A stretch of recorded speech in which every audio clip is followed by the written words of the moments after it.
So I'd like to begin by acknowledging the Indigenous peoples of all lands that we are on today. While we meet today on a virtual platform, I'd like to take a moment to acknowledge the importance of the lands which we each call home. We do this to reaffirm our commitment and responsibility in improving relationships between nations and to improve our own understanding of local Indigenous peoples and their cultures. From coast to coast, we acknowledge the ancestral and unceded territory of all the Inuit, Métis, and First Nations people that call this land home. Please join me in a moment of reflection to acknowledge the harms and mistakes of the past and to consider how we can each, in our own way, move forward in a spirit of reconciliation and collaboration.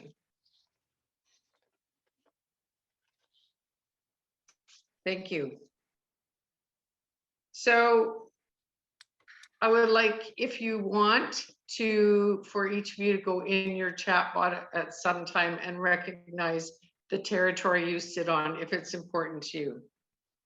So I'm Helen Jennings, and it seems like a lot of you recognize me. I was the 12th member to join Mom Stop the Harm, and I'm located here in Kelowna.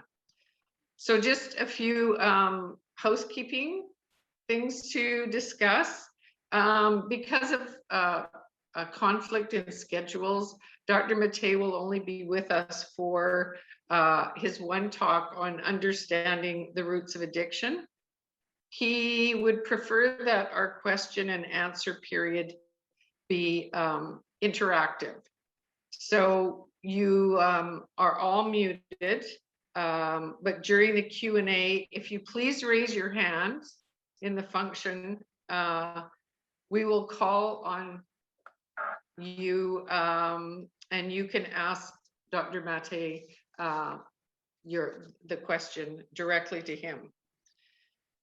So Dr. Mate is a retired physician who, after 20 years of family practice and palliative care experience, worked for over a decade in Vancouver's downtown Eastside with patients challenged by drug addiction and mental illness.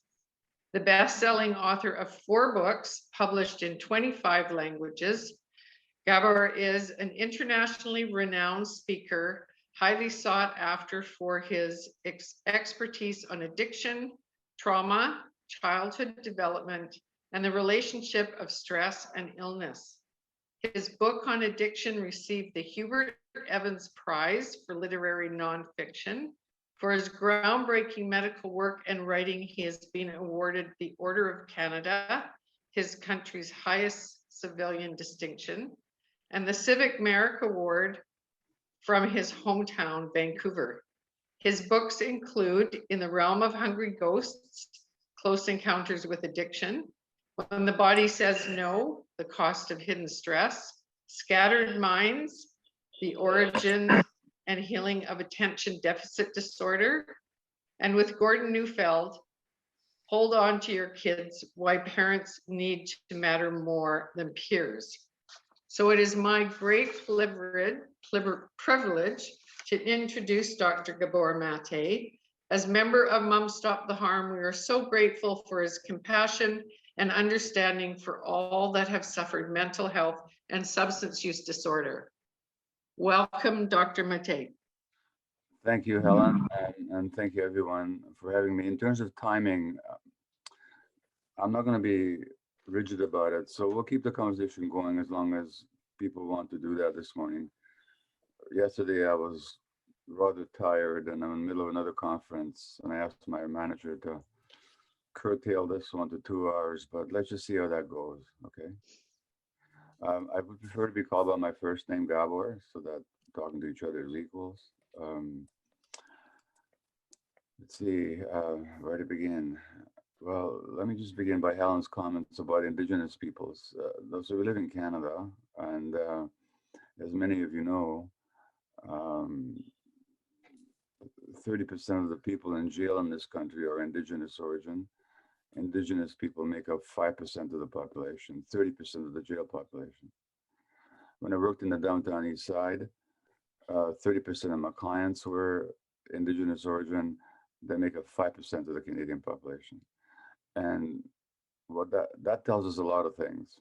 Just that little statistic alone tells us a lot of things. One is, why is it that these are the people that are most prone to addiction? And then how does the society handle addictions? So what do we do with people that are become addicted, particularly to substances? And why do people become addicted? Now, is it a coincidence that the most traumatized segment of the Canadian population, traumatized, Helen said, the mistakes of the past, there were no mistakes in the past. There were deliberate policies to extirpate Indigenous culture and to expropriate Indigenous lands and to diminish Indigenous power, to destroy the Indigenous family, to invalidate their spiritual ways, all for the sake of conquest and control. These are not mistakes. They happened exactly the way they intended to happen. And so if you look at the Indigenous communities today, it's also where there's the most dysfunction, the most sexual abuse of children, highest rates of suicide, deaths. I'm just reading a book called Seven Fallen Feathers by Tanya Talaga, which takes place in Thunder Bay, Ontario, where within a couple of years, 7 teenagers died. 7. I can't, please. Just I'm sorry. let me this. Somebody is not muted. Can you guys hear me? Yeah. Okay. So in Thunder Bay, 7 Indigenous youth died. This is what the book documents, 7 Fallen Feathers. What we're talking about is the nature of Canadian society as it affects the most vulnerable segments. And when it comes to addiction, let me just sort of slow down. First of all, let me acknowledge that I'm talking to a group of people who've had the worst possible loss. For parents to bury children is the opposite of what nature intended. Now, as an adult, as a parent of adult children who've experienced a lot of anxiety myself over the unhappinesses and dysfunctions of my own kids, I can only vaguely imagine the grief and the guilt, perhaps, and the heaviness that anybody who loses a child, an adult child, especially to something as theoretically preventable as an overdose. So just please know that I'm very mindful about who I'm speaking to. And I have tremendous respect and even awe at the fact that this organization even exists, that you've taken your individual griefs and you joined them together, not just for the sake of catharsis and, and release, but for the sake of making a difference so that other parents in the future may not have to experience the tragedy and the loss that you've experienced. So that turning of grief into action, I just think that's the most wonderful thing. And I've seen that in other areas as well. I've seen other people who've suffered grief turn it into action. So I was supposed to have talked to you guys about grief and loss. I don't know that I have anything to teach you there. You probably have a lot to teach me. We can talk about it, but I can't come across as any kind of an expert on this kind of grief. I worked in palliative care for many years, and palliative care means looking after dying people. But that's very different from the sudden, catastrophic, and unexpected loss of a child. So I'm in no position to pretend expertise when it comes to grief and loss.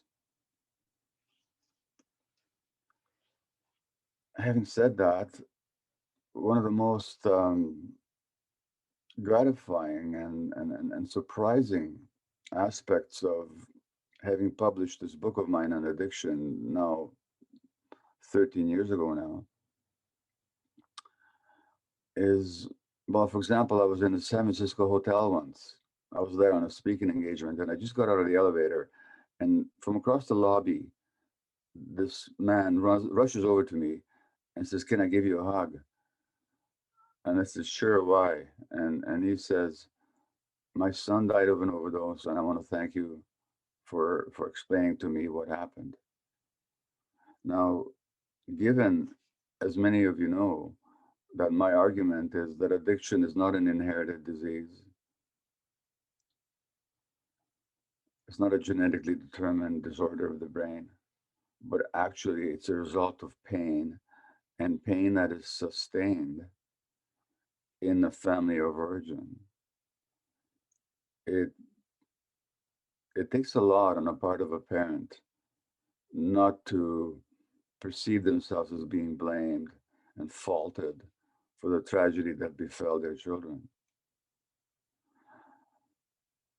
So that's the most surprising part to me of the book, or of the response to the book. Now, some people do perceive the book and my perspective as blaming parents. So before I even start talking about it, I just want to tell you, there's no part of me, there's no aspect of me that blames parents in any way whatsoever.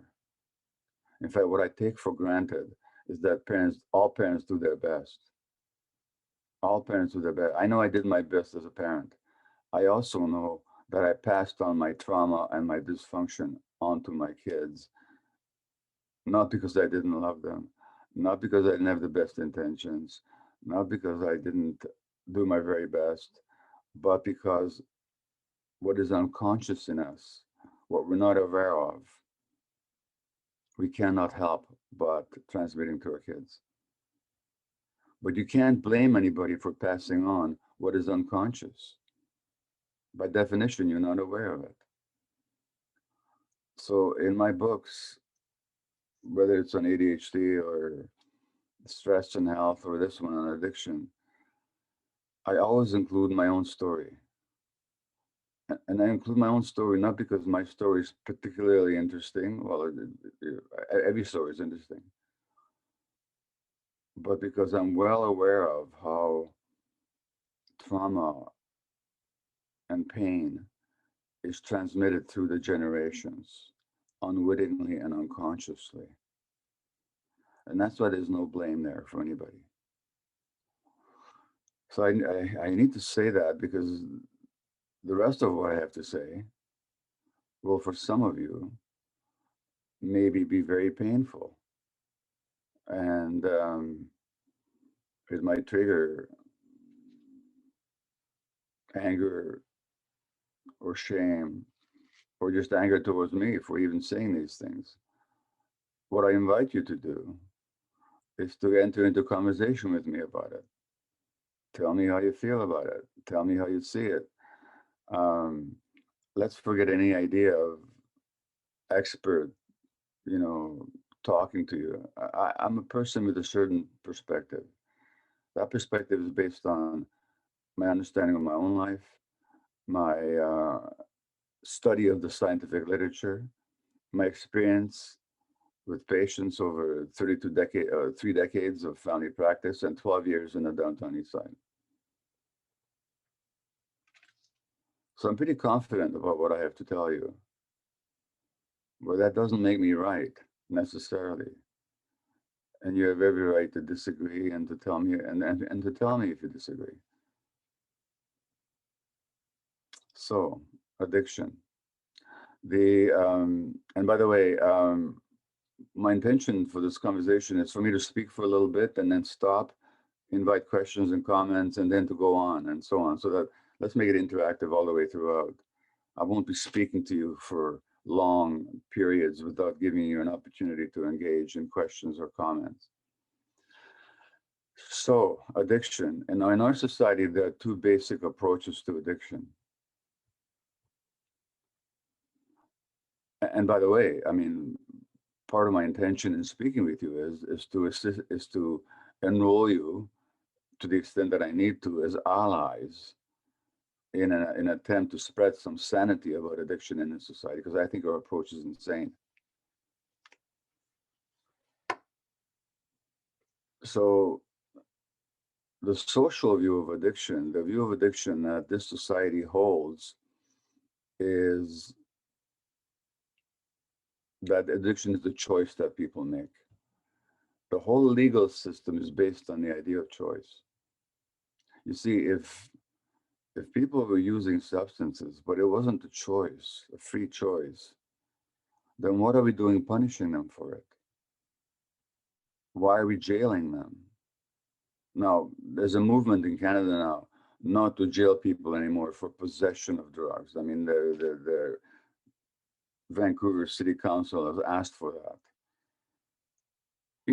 50 years too late, I think. But at least they're asking for it now. And the federal government is still dicking around. They still haven't gotten around to it.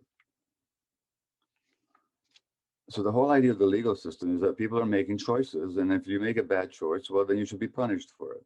That's it. And the whole idea of prevention of drug use is based on the idea of choice. So we send cops into the schools or former drug addicts and to talk to students and say, this is really bad. Don't make this choice. That's a huge assumption. I've never met anybody who chose to become a drug addict. I mean, I don't know anybody who ever woke up one Saturday morning and said, hey, my ambition is to become a drug addict. I don't think choice has anything to do with it. But this dominates the social conversation. I'm not going to spend more time on it unless you have questions, because to me, it's utter nonsense.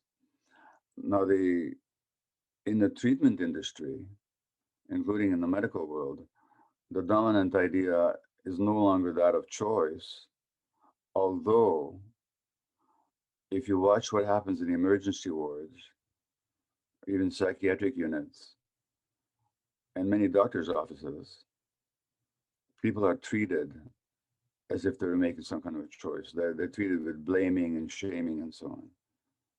So even though the medical view of addiction is not that of choice, but that of a disease, and I'll talk to you about that in a moment, in practice, how people are treated is very often with disdain and judgment as if they were making the choice.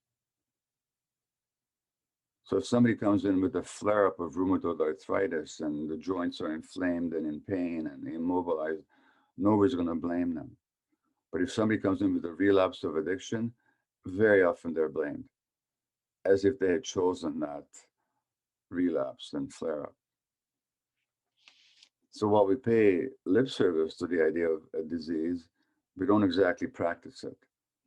But in itself, the idea of addiction as a disease is a step forward. Because at least if somebody has a genetic disease, you can't blame them for the genes they inherited, can you? And you can't blame them for a relapse any more than you would with cancer or rheumatoid arthritis or manic depressive illness for that matter. And if it's a disease, then at least we can offer treatment rather than punishment. And we can treat people with compassion. So that's a step forward. And of course, there are some features of addiction that look like a disease. It causes physiological harm. There's relapse. It's amenable to treatment. It kind of looks like a disease in some ways. So the official view of addiction is that the medical view is that it's a brain problem, strongly potentiated by genetics, and amenable to treatment, which again, I think is a step forward. But is it true? And does it allow for a full understanding of what addiction really is all about? Well, I don't think so. So let me give you a definition of addiction and then ask you a question about it, okay? So I'll define addiction as a complex psychological, neurophysiological process that is manifested in any behavior that a person finds pleasure or temporary relief in, and therefore craves, suffers negative consequences in the long term, but continues or refuses to give up despite negative consequences. So craving pleasure relief in the short term, negative consequences in the long term, inability or refusal to give up in the long term. That's what an addiction is.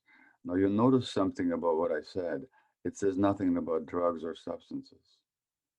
It can include drugs or substances, cocaine, opiates, caffeine, nicotine, crystal meth. It can also include any behavior. So pornography, video games, eating, bulimia, self-cutting, gambling, shopping. Excuse me, Yeah. Gabor, I'm Jenny Howard. I'm helping monitor your presentation. And we Yeah. do have one raised hand with a question. If you can take that now. Okay, thank Great. you. Thanks for And- bringing that to my attention. I'll be Yep. right with that person. Okay. So any behavior, drug related or not. And so before I take that question, let me go to the definition again. Craving pleasure relief in the short term, long-term harm, difficulty giving it up. That's what an addiction is. Drugs, behaviors, doesn't matter. And what I'm going to ask you to do now is ask yourself, according to that definition, have you ever had an addictive pattern in your life? Anything? And I would certainly put my hand up. Yes, I have. Now, the next question I would ask you then, if some of you would tell me, I don't care what you're addicted to, what behavior or substance, I'm not asking about that, or when, or for how long. I'm asking a simple question. When you were engaged in that behavior, what did you like about it? What did it do for you? So think about that one. Let me go to Jen and take her question, and then we'll come back to this issue. So hi. Hi, Gabor. Thank you. So my question, speaking about like the biological aspect of addiction. Yeah. I have a daughter who has survived over 50 overdose events. And I'm concerned about acquired brain injury and how that's not being addressed by the medical community. I've literally sat in emergency rooms with her and had to climb onto the stretcher and tell stories about when she was little, you know, the things she used to do to make her more human to the nurses and the doctors. And I get really emotional talking about it because obviously that's my daughter. And she's a young Indigenous woman. And I know that when I was pregnant with her, I had her when I was young, and I've gone through my own addictions, and I still have some. And so does her father. So I guess like speaking on that genetic and that biological, but the acquired brain injury piece, I'm really interested to know what you think we could do about that, more so in terms of like, I'm also a service provider, I'm an advocate, and I'm a social worker, and I'm actually moving to Vancouver next week, and I'm going to be working downtown Eastside. So I grew up in Winnipeg. So I'm just kind of really wanting to look at, you know, I also have two brothers that have passed away from overdose. So I'm not unfamiliar with the loss of it. I'm just really, I don't know what to do about this acquired brain injury that I'm encountering with so many people that I work with, and including my daughter. No, wait a minute. Are you saying that your daughter has had a brain injury? I believe she has, but it's impossible to get her diagnosed with it because she uses drugs. It's always, well, she uses drugs. She uses drugs. She uses, it's the drugs. Well, Okay, okay. okay, look, so what I'm gonna do is thank you for your question. Let me come back to it towards the end of my talk, okay? Because Thank you. when it comes to treatment, I want to do this stepwise so that we'll talk about treatments, including ABI, which is a huge issue, by the way. I agree with you. But let me come back to it later, okay? And I will, I promise to. Okay, so I've given you a definition of addiction. I've asked you if you recognize that pattern in yourself. Some of you that did, why don't you tell me now, not what you're addicted to, when or how long, but what did it do for you? What did you like about it? Anybody? In the short term. Hi, my name is Jill. Hi. I recognize now at 36 that I was using it to cope on multiple things, that I used them as a coping mechanism for everything. Coping mechanism. So can you be a bit more specific? How did it help you cope? Well, it's temporary. I really resonated with what you said. It's a temporary relief from any number of things, stress, trauma. Yeah. Stress, emotional pain. Okay, relief. Yeah. Thank you. So relief. Anybody else? Be able to function daily. It helped you function better. Is that right? Yeah. Okay, function. Thank you. Anybody else? It eased the emptiness. It eased the emptiness. Okay. Okay. Thank you. It numbs the pain. Numbs the pain. Yeah, at times emotional. A distraction. Distraction. Comfort. Comfort. Okay. Good. Let's stop. So let's stop here. Okay. Just look at these things. Comfort. Numbing pain. By the way, when do you have to be numb? When you go to the dentist's office and it's going to hurt. You know, so you need to numb the pain. The sense of emptiness, it filled it for a while. It helped you function better. Are these good things or bad things? Good. They're good things. We all want comfort. We all want to fill this emptiness inside. When we have pain, we all want pain relief. We all want stress relief. We all want to cope better, function better. In other words, the addiction was actually not your primary problem. The addiction was your attempt to solve a problem. And the problem was of suffering, of emotional pain. So it first came, because that emptiness, that pain, that anxiety, that lack of peace of mind, that inability to cope, these are all forms of emotional pain. And the addiction, whatever it was to, whether it was to behaviors, again, eating, shopping, or drugs, I don't care. It was a way of relief. And we all crave relief. In other words, the addiction wasn't the primary problem. The addiction was an attempt to solve a problem. So to talk about addiction as a brain disease is nonsense. Addiction is a response to life's suffering. And then the question we have to ask is, what happened? Why did we suffer so much? And not only why did we suffer so much, because we know that human life will bring suffering. But why is it that we're not capable of coping with that suffering in non-destructive ways? So the addiction then is not the primary issue. The issue is that of what happened to us that created so much pain, so much emptiness, and what happened to us that we didn't know couldn't muster more functional ways of coping.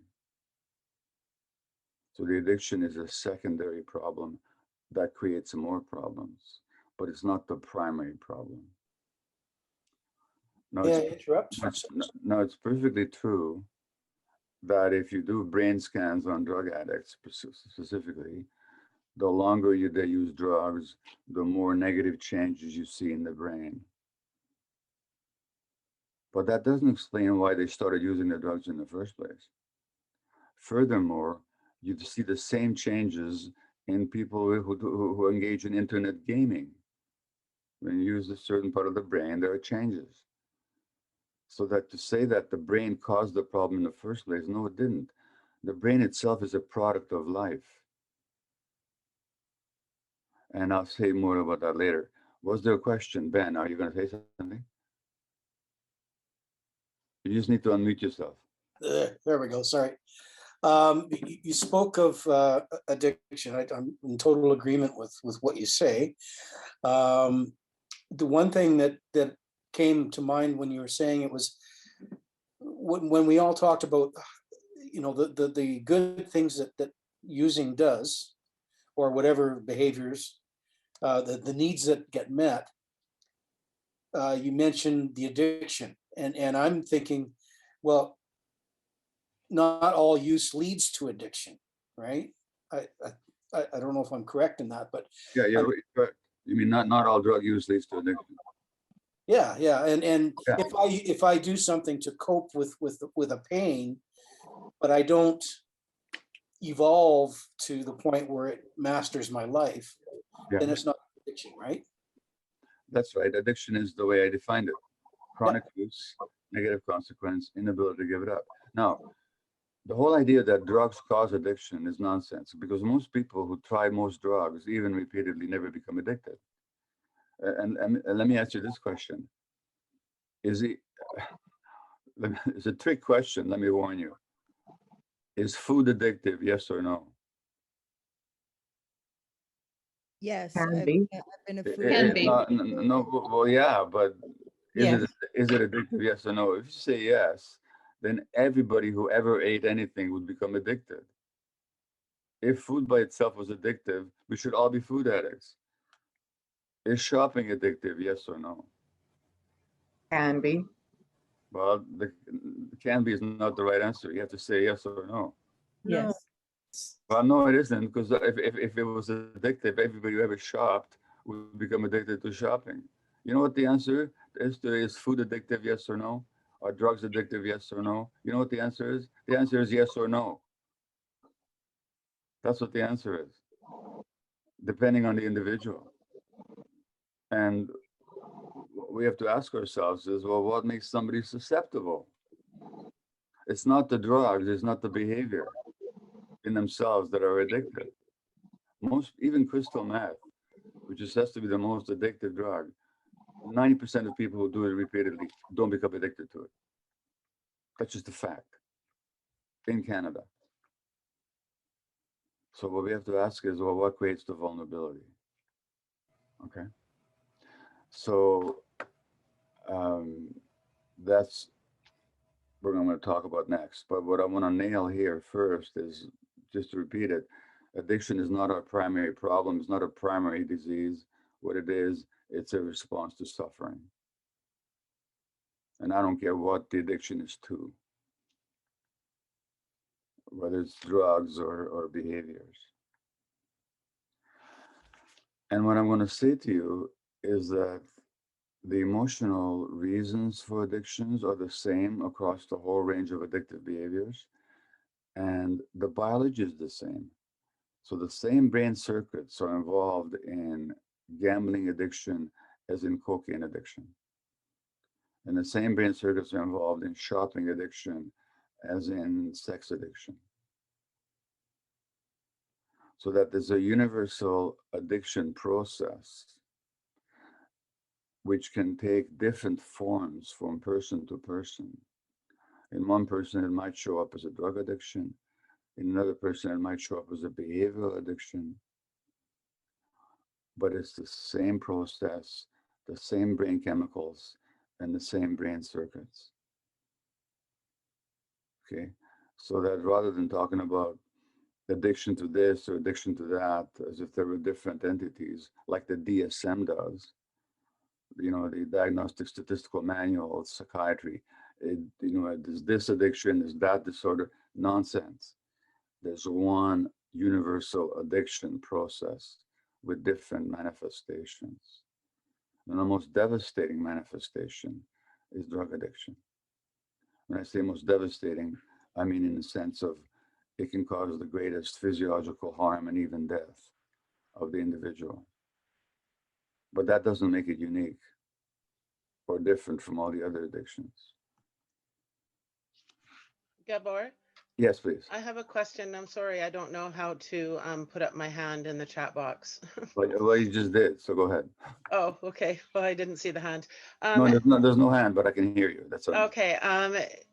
Do you believe that a person can have no childhood trauma or pain and use drugs recreationally just to have fun and become a substance user with issues?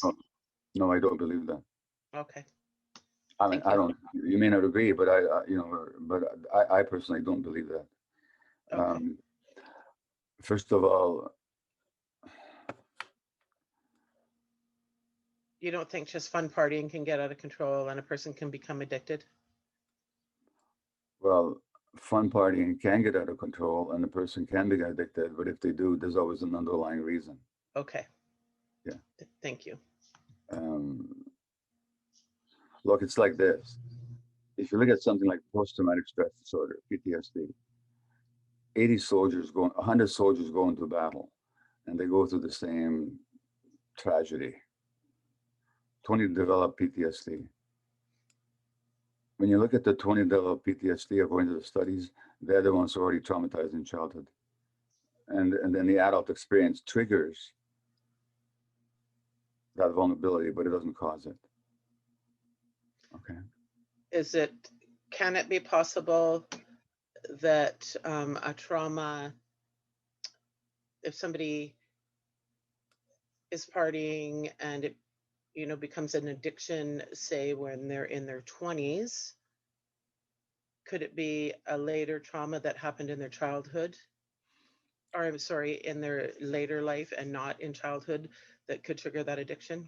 Or would it necessarily always come from childhood? Well, Tanya, theoretically anything is possible, and so how can I be dogmatic about it? What I can tell you is that in my experience, that's never been the case. And I've talked to thousands of people. And what usually is the case, I mean, there are people sometimes that tell me they had happy childhoods. But usually, how long it takes me usually to unravel that one? Yeah. 2 minutes. Yeah. You ask the right questions. People realize that actually there was a lot of pain in their childhoods that they hadn't factored in. Right. And by the way, this is what I call the Happy Childhood Challenge. If anybody here really believes that they had a happy childhood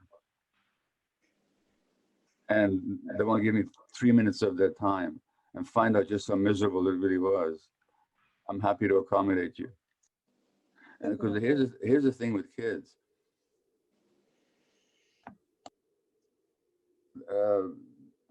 Children absorb the pains and stresses of their parents. They can't help it. That's sensitive. And not only that, I have to tell you about the child's brain. You see, the child's brain is not like an adult brain. If you do an electroencephalogram, an EEG of a brain of a 5-year-old, a 4-year-old, the brain waves are very different from adult. And you know what the brain waves of children are like? They're like the brain waves of adults under hypnosis. So a child basically is in a hypnotic state. You know how they're full of imagination? When they say something, it seems real to them. Oh yeah, this pen is a ship. And for that kid, that pen is a ship. They're in a hypnotic state, which means that they're very susceptible. And so whatever happens in the adult world, the children absorb into their brains, into their hearts, into their bodies. So all the pain around them, they absorb without knowing about it. So this is how we pass it on, despite the fact that we love our kids and we do our best. And even if we never hit them, So let me tell you just something a little bit about me. I mean, some of you know my history, maybe some of you don't, but so I was born in Budapest, Hungary in 1944 during the Second World War 2 months before the Nazis occupied Hungary, and they were Jewish, so you know what that means. So the story that you may have heard me told before is that I'm 2 months of age when the Nazis occupied Budapest, and they've massacred the Jews all around Eastern Europe, and now they're going to do it in Hungary. And they did. Within 4 months, they killed 500,000 people, including my grandparents. The day after the Germans occupied Budapest, my mother phones the doctor and said, "Would you please come and see Gabor? Of course, he's crying all the time." And the doctor says, "Yeah, sure, I'll come. But I should tell you, all my Jewish babies are crying." Now, what do you think is going on? What do I know about Nazis and genocide and war? Nothing. Why am I crying? Because I'm picking up on the stresses of my mother. And this goes on for a whole year.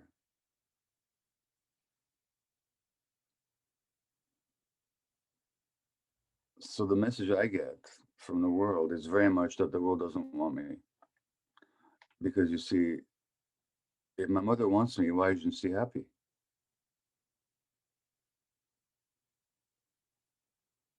And children take everything personally. Children are narcissists. By narcissist, I don't mean that in a negative sense. I mean in the developmental sense. They think it's all about them. Everything that happens is because of me. My parents are happy. I must be a great person. My parents are miserable. Guess whose fault it is? That's how children are. So I get the sense the world doesn't want me. Now, if you go up with the sense that the world doesn't, I'm talking about an unconscious sense. This is all unconscious. But if you grow up with the unconscious sense that the world doesn't want you, you know how you deal with it? A beautiful way to deal with it is to go to medical school. Now they're going to want you all the time. They're going to want you when they're born, when they're dying, and every minute in between. When there's a problem, they're going to want you. It's very addictive. If you don't think you're lovable and wantable, it's very addictive to be called all the time. And you get to be important, and you get to be good, and you get to be wanted. It's very addictive, which means that I become a workaholic. Which means that when I'm working, I'm efficient and I'm good and I'm satisfied and I'm fulfilled. And when I'm not working, I'm depressed and I'm irritable. I'm literally in withdrawal. Now, what message do my kids get? When daddy would rather be working than being at home. When daddy's at home, he's irritable and depressed. They get the message they're not wanted. So this is how we pass it on from one generation to the next. I love my kids. I would have thrown myself into a fire for my kids. But they didn't need me to throw myself into a fire. They didn't need me to be there, to be available and happy and attuned with them. And that's, I was incapable of doing. So there's a, you know, not to mention, it's just, I've already mentioned it earlier, but it's an inevitable fact that we always marry somebody with the same degree of unresolved trauma that we're at. So now you got two traumatized parents, which creates a lot of conflict and tension, which the kids pick up on. And that happened in our marriage. So I know where my kids' issues came from. And I'm not saying that with guilt. I mean, I've had my share of guilt, but I've had to work my way through it. I'm just saying this is what happens. So I'm in no position to point fingers at anybody else, and I don't. But I'm just telling you people, this is how it works. Now, any questions on that? There's Yes. actually seven questions, 7 hands up, starting with Diana, who's been waiting for a while. So Diana, can we go to you? Sure, thank you. Can you hear me? Yes, thank you, I can. We have a blaming society. We have a society that blames people, you know, for being poor, blames them for their own addictions, blames, you know, if you're in trouble, pull your socks up, get yourself on track. That's right. Do you know of a way that we can explain addiction in a way that people mean, the stories people have been telling today are very compelling. I know that we need to change policy. I mean, we need to go from the top if we're going to save lives and reduce suffering. How do we explain addiction in a way that people can relate to, that decision makers will pay attention to, is my question. Well, thank you. Let me tell you a story, okay? Because you're right, we live in a blaming society. If something goes wrong, we have to blame somebody. And we usually blame the most vulnerable individual. You know what we do. The drunken Indians, you know. So my first book was on attention deficit disorder, ADD. And this is after I was diagnosed with it myself in my 50s. But right away, I didn't buy into the idea that this is a genetic disease or disease at all, because the tuning out, the absent-mindedness, what is it? You know what it is? It's a coping mechanism. When something is too stressful and you can't change it or escape it, the brain tunes out. So in my first year of life, there was a lot of stress. I tuned out a lot, I'm sure, as an infant, when my brain was developing. And I'm going to talk to you about brain development in a few minutes. So I was saying that ADD is not a disease that you inherit, but it's a coping mechanism. It starts as a coping mechanism. Now, and then I told the story of my mother about how, and I said that I'm telling the story of my mother and I because I want to show how the greatest love that a mother can have may not be enough to protect the infant from all the stress. Because I don't want parents to be blamed. That's what I said in Scattered Minds, the book on ADD. The Toronto Star reviewed the book. And you know what the headline was? Mate blames his mother. I went to my mom. She was still alive then. I said, Mom, the Toronto Star says you started the Second World War. She said, yeah, sure I did. That's not the end of the story. Then I write Hungry Ghosts. And I tell the story of what happened with Scattered Minds and the headline and what my mother said in response. And in Hungry Ghosts, I say, I'm telling this story because I don't want anybody to think I'm blaming parents. The Global Mail reviews Hungry Ghosts. You know what they say? Mom and Dad, it's all your fault, says Mate. And I didn't know whether to tear my hair out or I didn't, you know, but whether to laugh or cry or what, because people will see what they will see. It doesn't matter what you say. And in a society that's inclined to blame, what you're asking me is really, really difficult.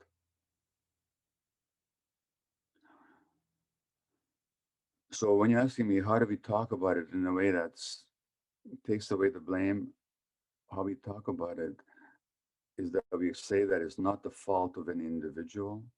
It's not the fault of any addicted person. It's not the fault of their parents. What we're dealing with is multi-generational trauma and with societal stresses that are not the fault of any particular individual. So there's a book on multi-generational trauma called It Didn't Begin With You. We have to get that. It didn't begin with anybody. It's societal, it's cultural, it's multi-generational. The problem with talking to politicians is not that they're incapable of getting it. The problem is that they're politicians. And you never lose votes by being tough on crime. You do lose votes if you try to be more gentle and open and vulnerable. But we can see that. Like, look what happened with the 2 women cabinet members in a Liberal government. Who was the health minister? Phillips. Jane Philpott. Sorry? Jane Philpott. Jane Philpott, sorry. And Jody Wilson-Raybould. She got it about addiction. She actually talked about addiction as being a response to pain. Could never institute any policies from that point of view. because of course, you know, then you're not tough on crime. The federal Liberal government, I know, has all the information they need. I won't talk about the Conservatives. The Conservatives are in denial. They're just in denial. And then denial of everything. You can't even talk about climate change with them. You know, the recent convention, some people wanted to include, we're aware of climate change. They voted it down. They're in denial. Why in denial? Because I think they're traumatized and in denial of their own pain. That's a different story. The Liberals are more, and the NDP, they're more open, they're aware, but they're still afraid to act on what they know. Not because they don't know it, but because it's politically not convenient. So what can you do? You can keep talking about it and saying it and saying it and do it as loudly as you can so that politically it becomes acceptable to speak reality. That's what you can do. And you can reassure everybody that you're not blaming anybody. And even when you do that, some people will think they're being blamed. That's just how it works. Okay, other questions? Can we go to you, Yvette? You've been waiting next. Thank you. I have two questions quickly, I hope. One is that, you know, if it is this which I believe what you're saying, it is a multi-generational thing. You know, it sort of pains me that there's all this trauma in the world, you know, just from COVID, for example, Sudan, Syria, all of those children, are they going to grow up to be, you know, at risk for these terrible addictions? And secondly is, what can we do, you know, for our children who are currently alive, for the ones we've lost? How can we stop that trauma from continuing? And that might be a huge question. So I'm just wondering, is there anything we can do to break this cycle? Thank you. Yeah. Well, look, here's how it is. When I first began talking about this stuff 25 years ago or so, or 23 years ago, there was very little listening for it. And I don't just mean me, by the way, when people first began talking about this stuff. Today, there's a lot more listening, you know, within the last, just to speak of myself, within the last 2 weeks, I've spoken to 6,000 people in 60 or 70 countries internationally, sitting exactly where I'm sitting right now. And there's a book called When the Body Keeps the Score that I hope you'll all check out, by Dr. Bessel van der Kolk, who's a trauma psychiatrist, which is on the New York Times bestsellers list, which would never have been the case 10 years ago. And so, and my books have been published now in over 25 languages. And so what I'm saying is, yes, what you're saying is true. There's tremendous suffering in the world. There's suffering in Yemen. There's suffering in Palestine and Gaza. There's suffering in Syria. There's suffering across Canada. Children are being abused and traumatized, and parents are stressed. And not only, it's not even children are being abused, you know, just how we raise children. There's a,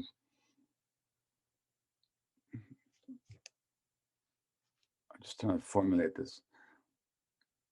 Human beings evolved in small band hunter-gatherer groups, 60 to 80 people.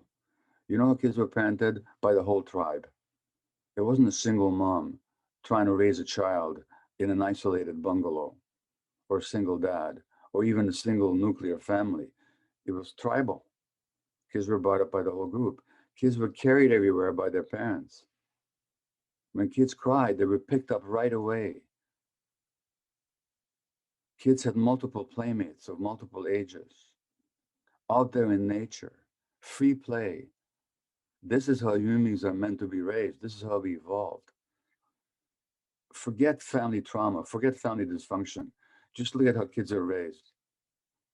Isolated nuclear families, sometimes single parents with very little support. Children don't see their parents the whole day, which is totally unnatural. No more free play in nature for a lot of kids. When parents are told that the kids are crying, they're told not to pick them up, but to let them cry and cry themselves back to sleep.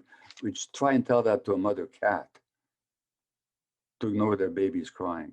But we tell mothers this all the time, ignore your baby's crying. Dr. Spock said, no, don't listen to the infant's tyranny. Leave the room.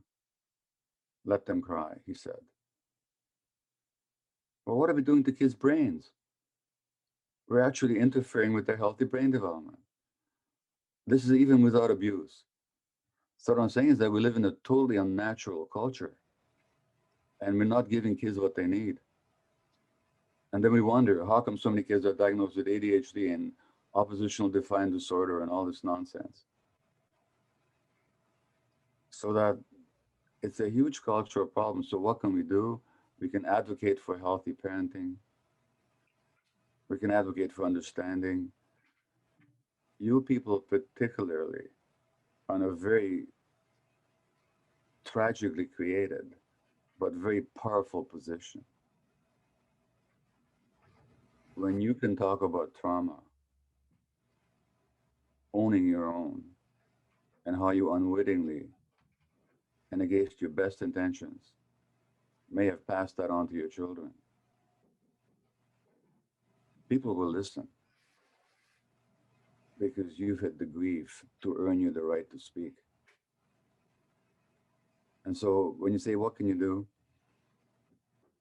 You know, I could speak 24/7, 7 days a week, and you could do whatever you could 24/7, 7 days a week. It wouldn't stop all the pain and suffering in the world. It wouldn't. But it would be a contribution. And it's not up to us as to what the outcome is. What's up to us is, what can we do in our lives? And I'm sure for some of you, I'm told this, that some of my work has made a difference. I'm sure there's people in your lives that you're speaking and you're saying your truth will have made a difference. And that's all any of us can do. So I would say to you in response to your question, don't worry about the ultimate outcome. There was a rabbi who lived 100 years before Jesus, and he said, the task is not yours to finish, but neither are you free not to take part in it. In other words, you can do what you can do and let go that you're responsible for the outcome, because you're not. I'm not. I can do what I can do. You can do what you can do. And that's great.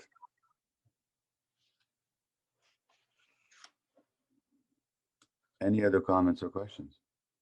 Dr. Mate, my name's Arlene. Hi. I don't know. Hi. I have a question going back to the physiologic aspect of addiction. Yeah. I know my son was traumatized for a very long period. But after that first time, you know, I'm always getting into a heated debate about choice and trying to tell people the physiologic part of it, like how your neurons, your pleasure center, your neurons, all that stuff that you talk about. And I can never seem to, you know, they can relate to my boy and say, oh yeah, well, of course he was traumatized. He had all these things happen. We adopted him, stuff. His parents were addicts. He had lots of trauma. I had trauma. So I relay that trauma to him. I understand that. But how is it that one person's pleasure center is impacted so dramatically that they become addicted to substance and another person does not?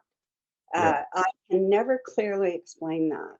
So if you could help me, it would help me not have arguments. Yeah, so I think that's an excellent question, and I don't think there's a totally satisfactory answer. But let me give you my best shot at it, okay? So not everybody who becomes traumatized becomes addicted. But everybody who is addicted was traumatized. That's the distinction there. Now, trauma can have different manifestations and outcomes.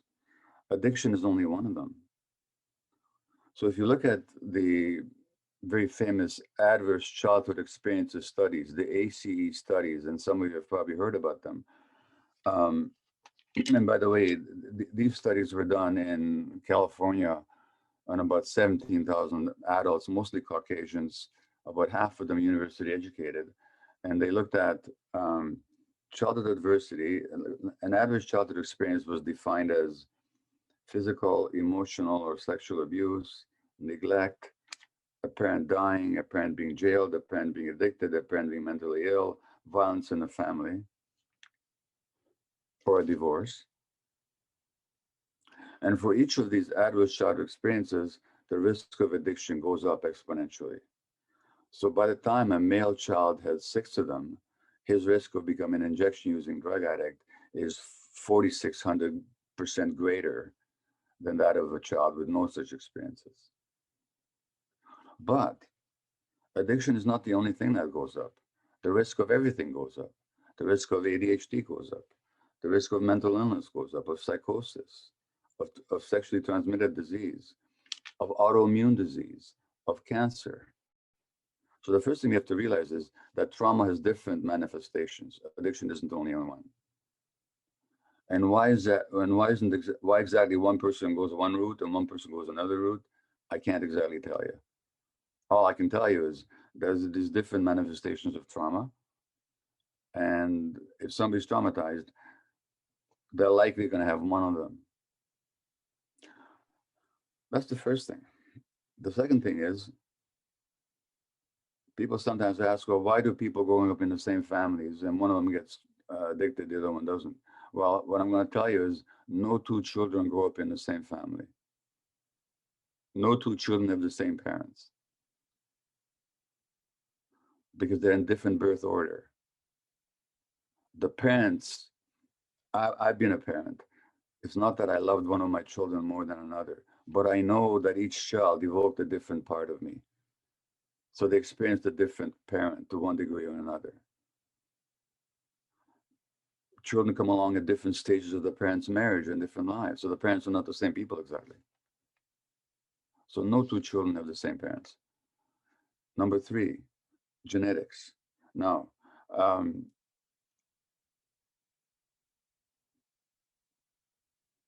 in the medical language, mental illnesses, including addictions, are considered to be hugely genetic. But you know what the actual fact is? When it comes to research, nobody has identified a single gene that causes mental illness. Nobody has identified a group of genes that causes any mental illness. Nobody has identified a group of genes or single gene that if you have this gene, you'll be addicted. And if you don't have it, you won't be. What they've identified is if you have a certain set of genes, a large set of genes, you're more prone to develop some mental illness or another, but nothing specific. So these are not genes for mental illness as such. You know what they're genes for? They're genes for sensitivity. Some kids are born more sensitive than others, which means when difficult things happen, they'll be more affected by it.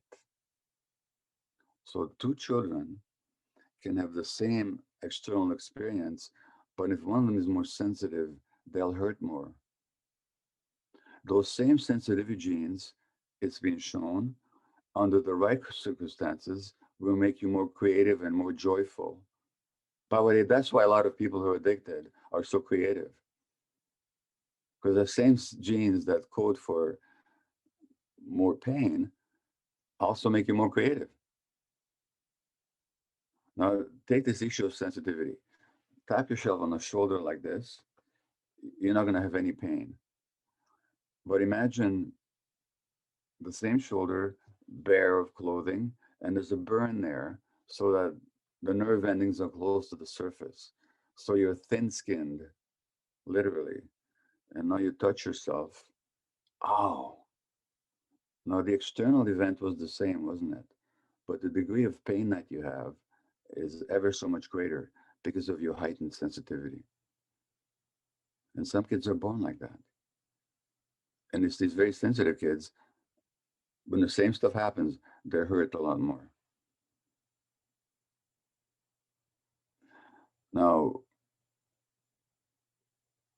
what I can't answer for you, so that, no, next time I want to talk to you about brain development. So let me talk to you about brain development and come back to this question from the point of view of brain development. So how does the human brain develop? And I'm going to read you from an article here. Yeah, so this is an article that appeared in the journal Pediatrics in 2012. And Pediatrics is the official journal of the American Pediatric Academy of Pediatrics.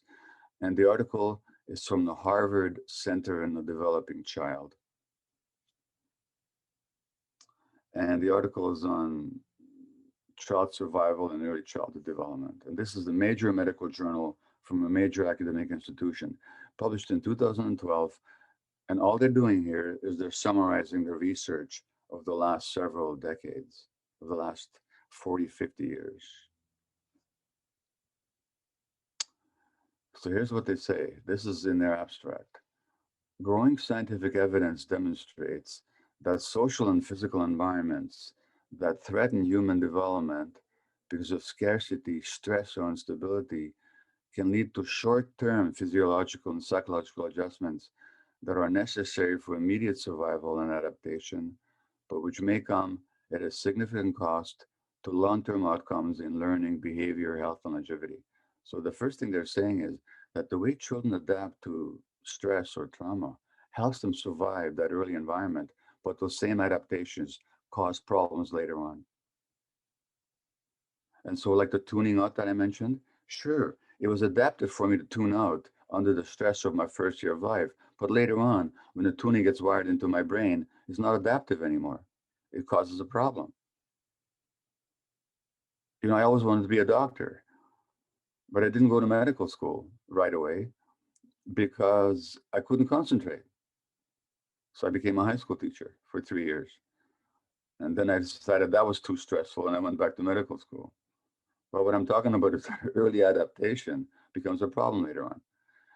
And I'm going to come to their passage on brain development. Okay, I'm just going to give you 2 short paragraphs. The architecture of the brain. So the point about the brain is constructed by life. The brain is not genetically given. The potentials are genetically determined, but not what happens. That depends on the environment. That's called epigenetics, the impact of the environment on gene functioning. And here's what they say. The architecture of the brain is constructed through an ongoing process that begins before birth, continues into adulthood, and establishes either a sturdy or a fragile foundation for all the health, learning, and behavior that follows. Let's go through that paragraph. The architecture of the brain is constructed through an ongoing process that begins before birth, continues into adulthood. So our kids' brains are constructed over decades. It begins before birth. And that means that the emotional states of the mother are already impacting the development of the child's brain. So when mothers are stressed, that's already having an impact on the future brain circuits of the infant, which is why adopted kids are at much higher risk. Adopted kids have multiple the risk of ADHD, I think double or triple the risk of suicide, depression, and so on. Why? Because any woman that's going to give up a baby for adoption is by definition a stressed woman. If she wasn't stressed, she wouldn't have to give up the baby. She's a single mom. She's an addicted mom. She's an abused mom. She's an unsupported teenage mom. She's a mom in poverty. For 9 months, the hormones of stress are going through to that baby, affecting the baby's brain development and stress responsivity for a lifetime.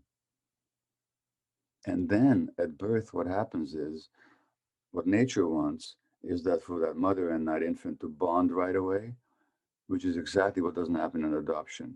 All of a sudden, the baby loses this figure of which he or she was a part of for 9 months, whose voice and heart rhythms and biorhythms and movements she's accustomed to. And all of a sudden, that figure is gone. That's a huge loss. So no wonder adopted kids are at higher risk. And a lot of adoptive parents are not told this stuff. This stuff can't be dealt with and healed with high levels of awareness and consciousness.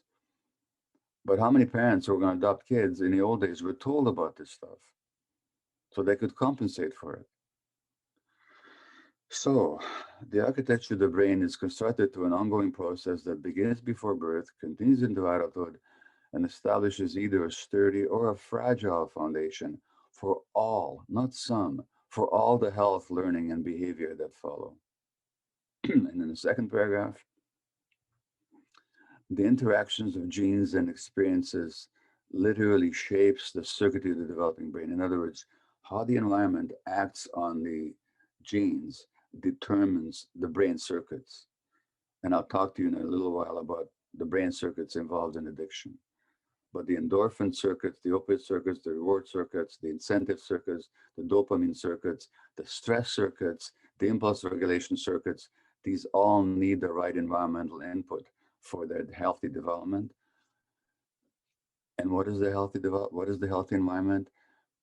So the interaction of genes and experiences literally shapes the circuitry of the developing brain, and it's critically influenced by the mutual responsiveness of adult-child relationships, particularly in the early childhood years, which means that what children need for their healthy brain development are parents who are emotionally available, consistently available, non-stressed, non-depressed, attuned to the child. And in a society where children barely see their parents the whole day, where women are no longer supported in breastfeeding, when women are really stressed, when families are isolated, when there's multi-generational trauma, and stressed and depressed parents have difficulty attuning to their kids, not because they don't want to, just because their brains don't let them. What do you got? So this is what's happening here. So all the brain circuits that are involved in addiction, the dopamine circuits, the endorphin circuits, the stress regulation circuits, the impulse regulation circuits, for their proper development, they need the right input. In this society, that's less and less available, despite parents' best intentions. Not to mention when we add the trauma into the picture. So to go back to the original question, why does somebody develop cancer instead of addiction? I don't know. But I can tell you that Canadian studies have shown that men who are sexually abused, they have tripled the rate of heart attacks, whether or not they smoke or drink. 50% increase in the rate of cancer, whether or not they drink or smoke. So addiction is not the only outcome of trauma. And then the final thing I say is that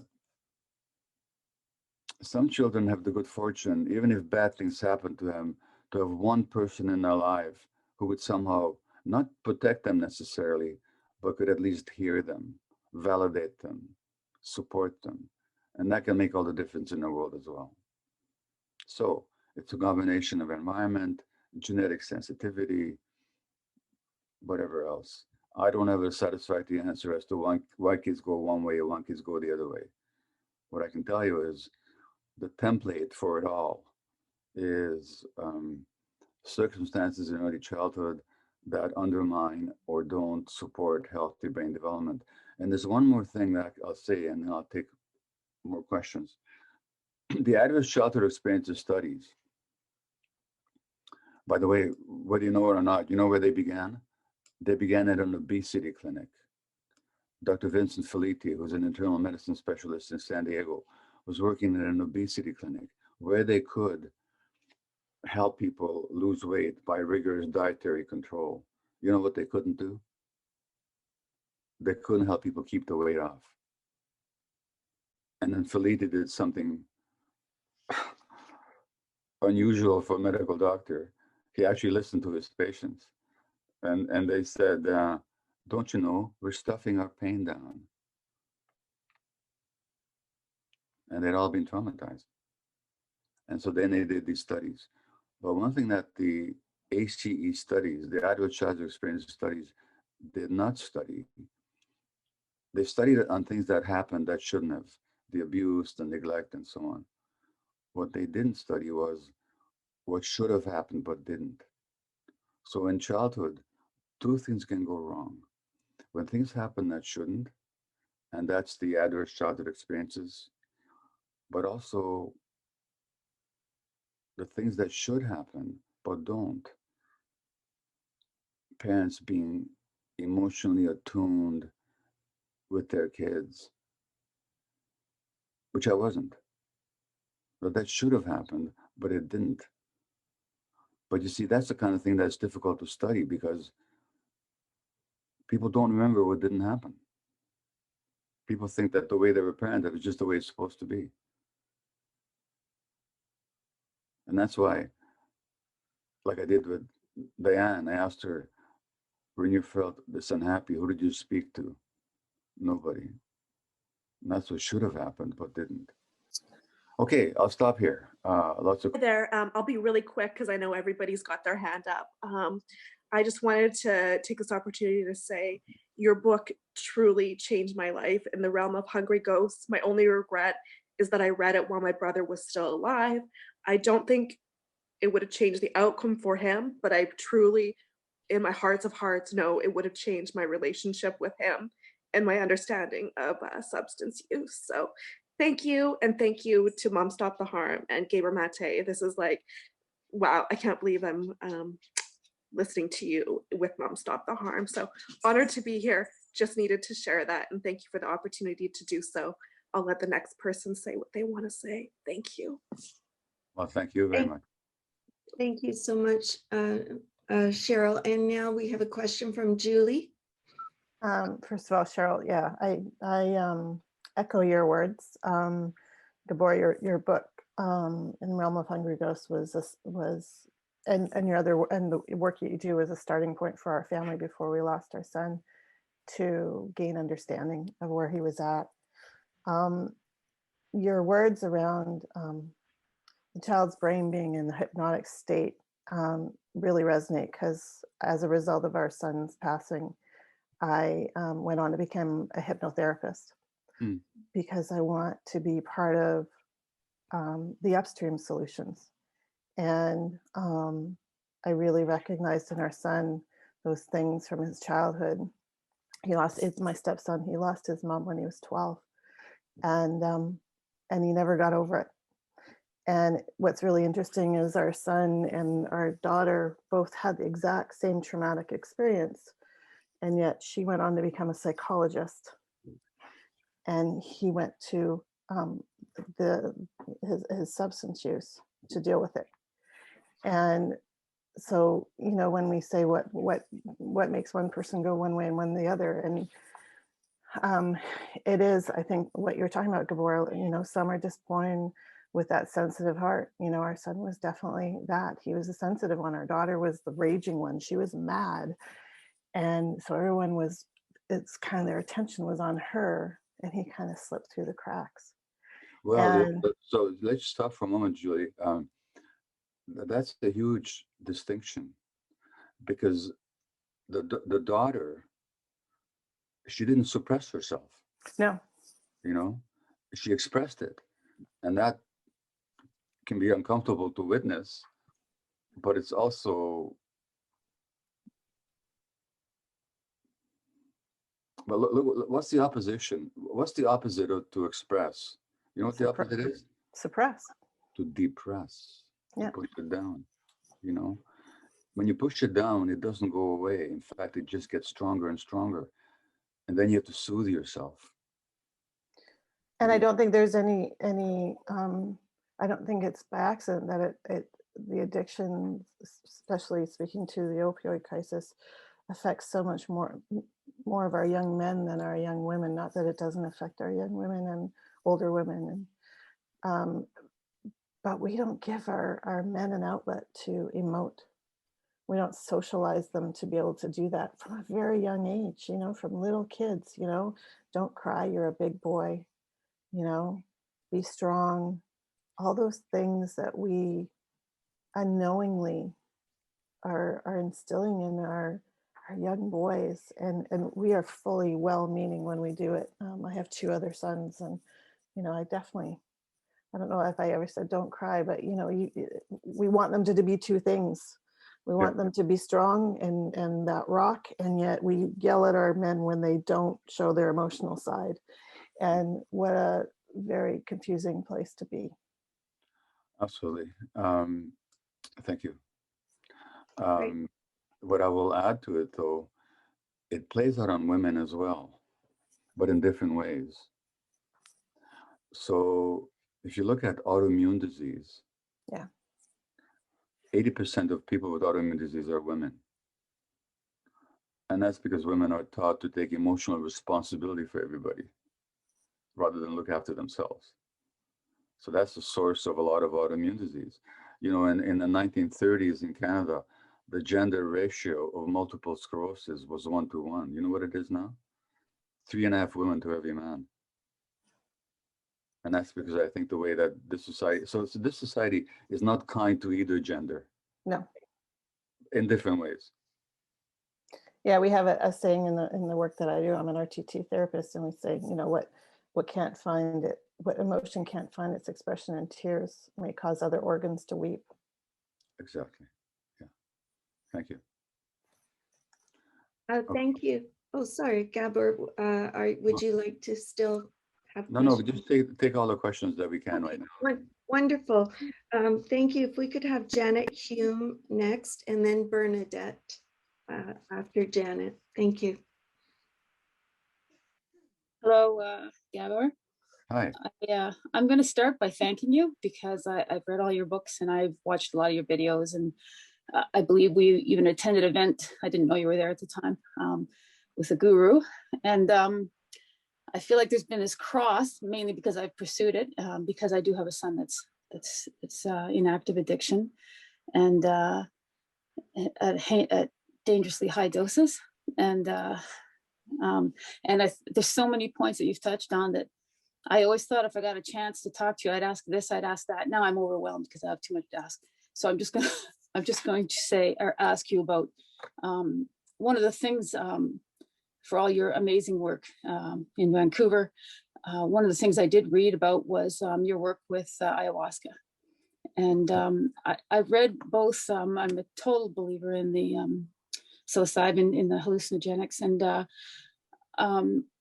my son is an extremely bright guy and very well read. And he asked me about ibogaine. He's not a true believer in the rehab, unfortunately. I think he could use some tools from there, but first steps. And I'm just wondering if you could give us some kind of enlightenment on where that is now with ayahuasca and ibogaine, and if that's still being used in treatment. Yeah. So is your son addicted to opiates or what? Fentanyl. Yeah. Oh boy. Yeah. Oh boy. So it's you must live on tenterhooks all the time. Well, yeah, I'm a 1.5 years in distress leave. So yeah. Okay. I have a younger son, and they're not young, 31 and 33.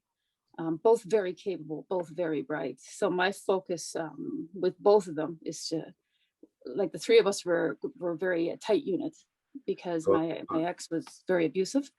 So is he at least using in a way that respects harm reduction? Like, is he? Where does he live, by the way? In BC in the Kootenays.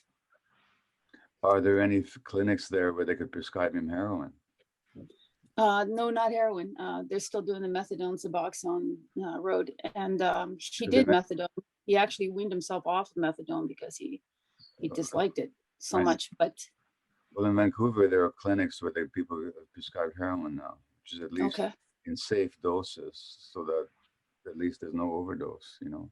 right. But you asked me about Ibogaine. So if you'd asked me 6 years ago, I would have not been able to tell you anything about it. So what happened was that after Hungry Ghost came out, I'd be on book tour and I'd be answering questions to audiences, and people would say, "What do you know about ayahuasca and the treatment of addiction?" And I say, "Nothing." Next event, somebody put their hand up. "What do you know about ayahuasca and the treatment of addiction?" And I'd say, "Nothing."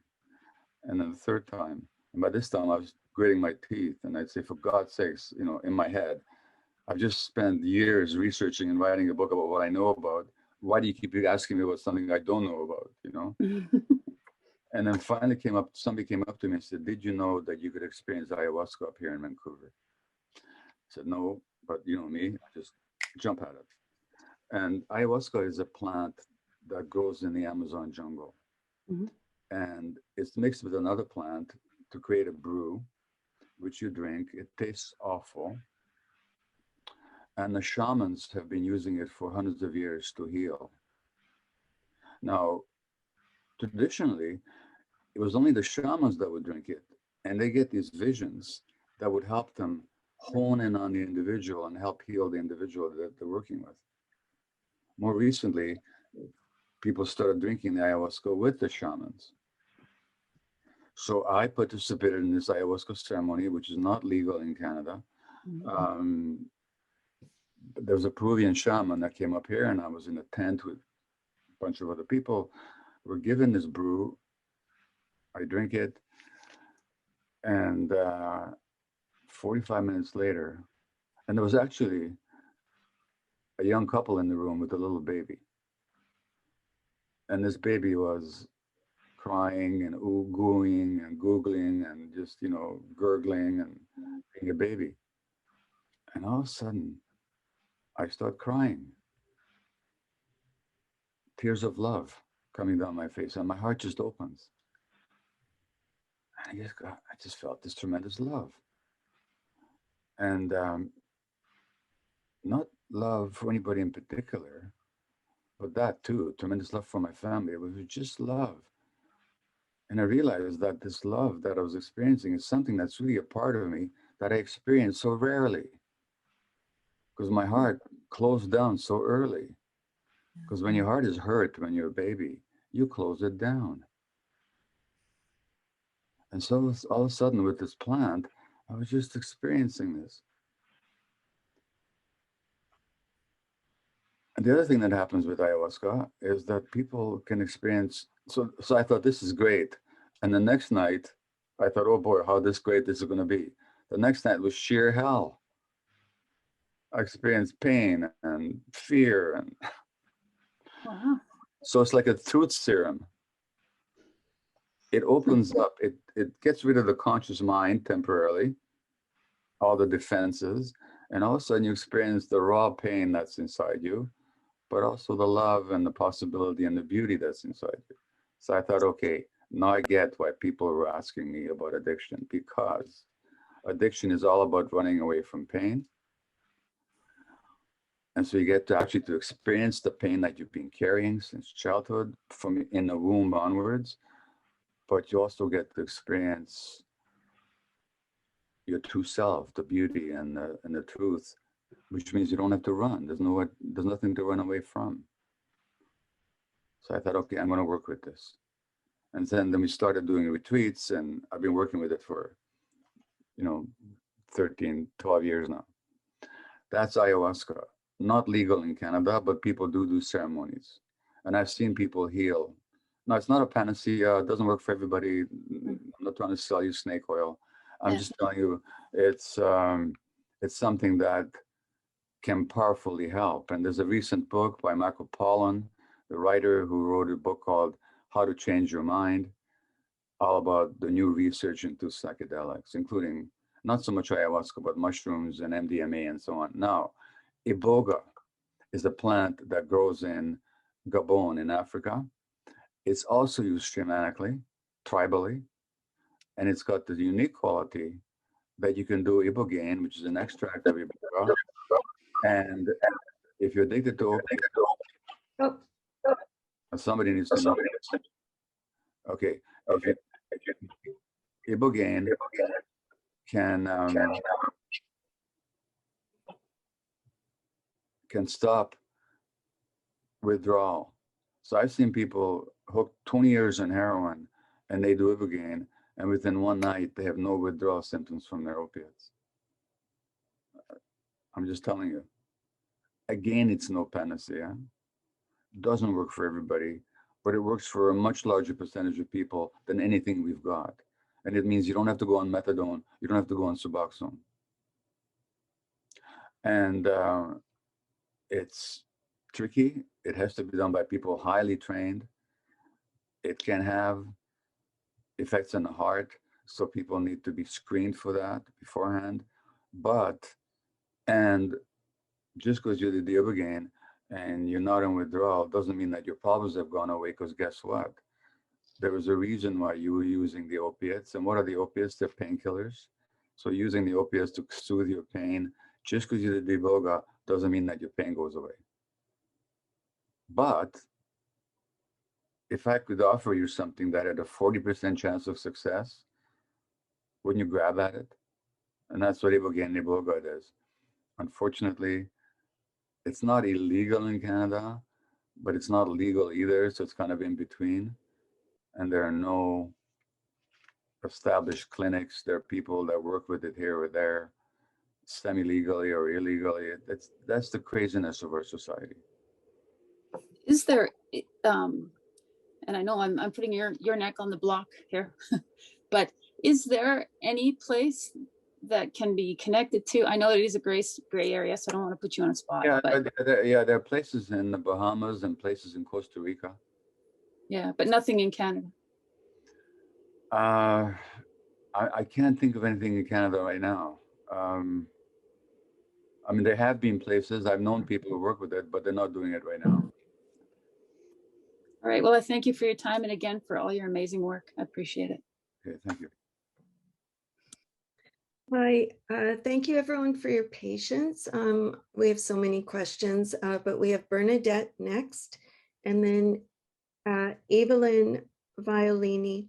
If I could please ask that you remember to mute yourself if you're not speaking, and look in the chat bar for when your name is up for your question. Thank you.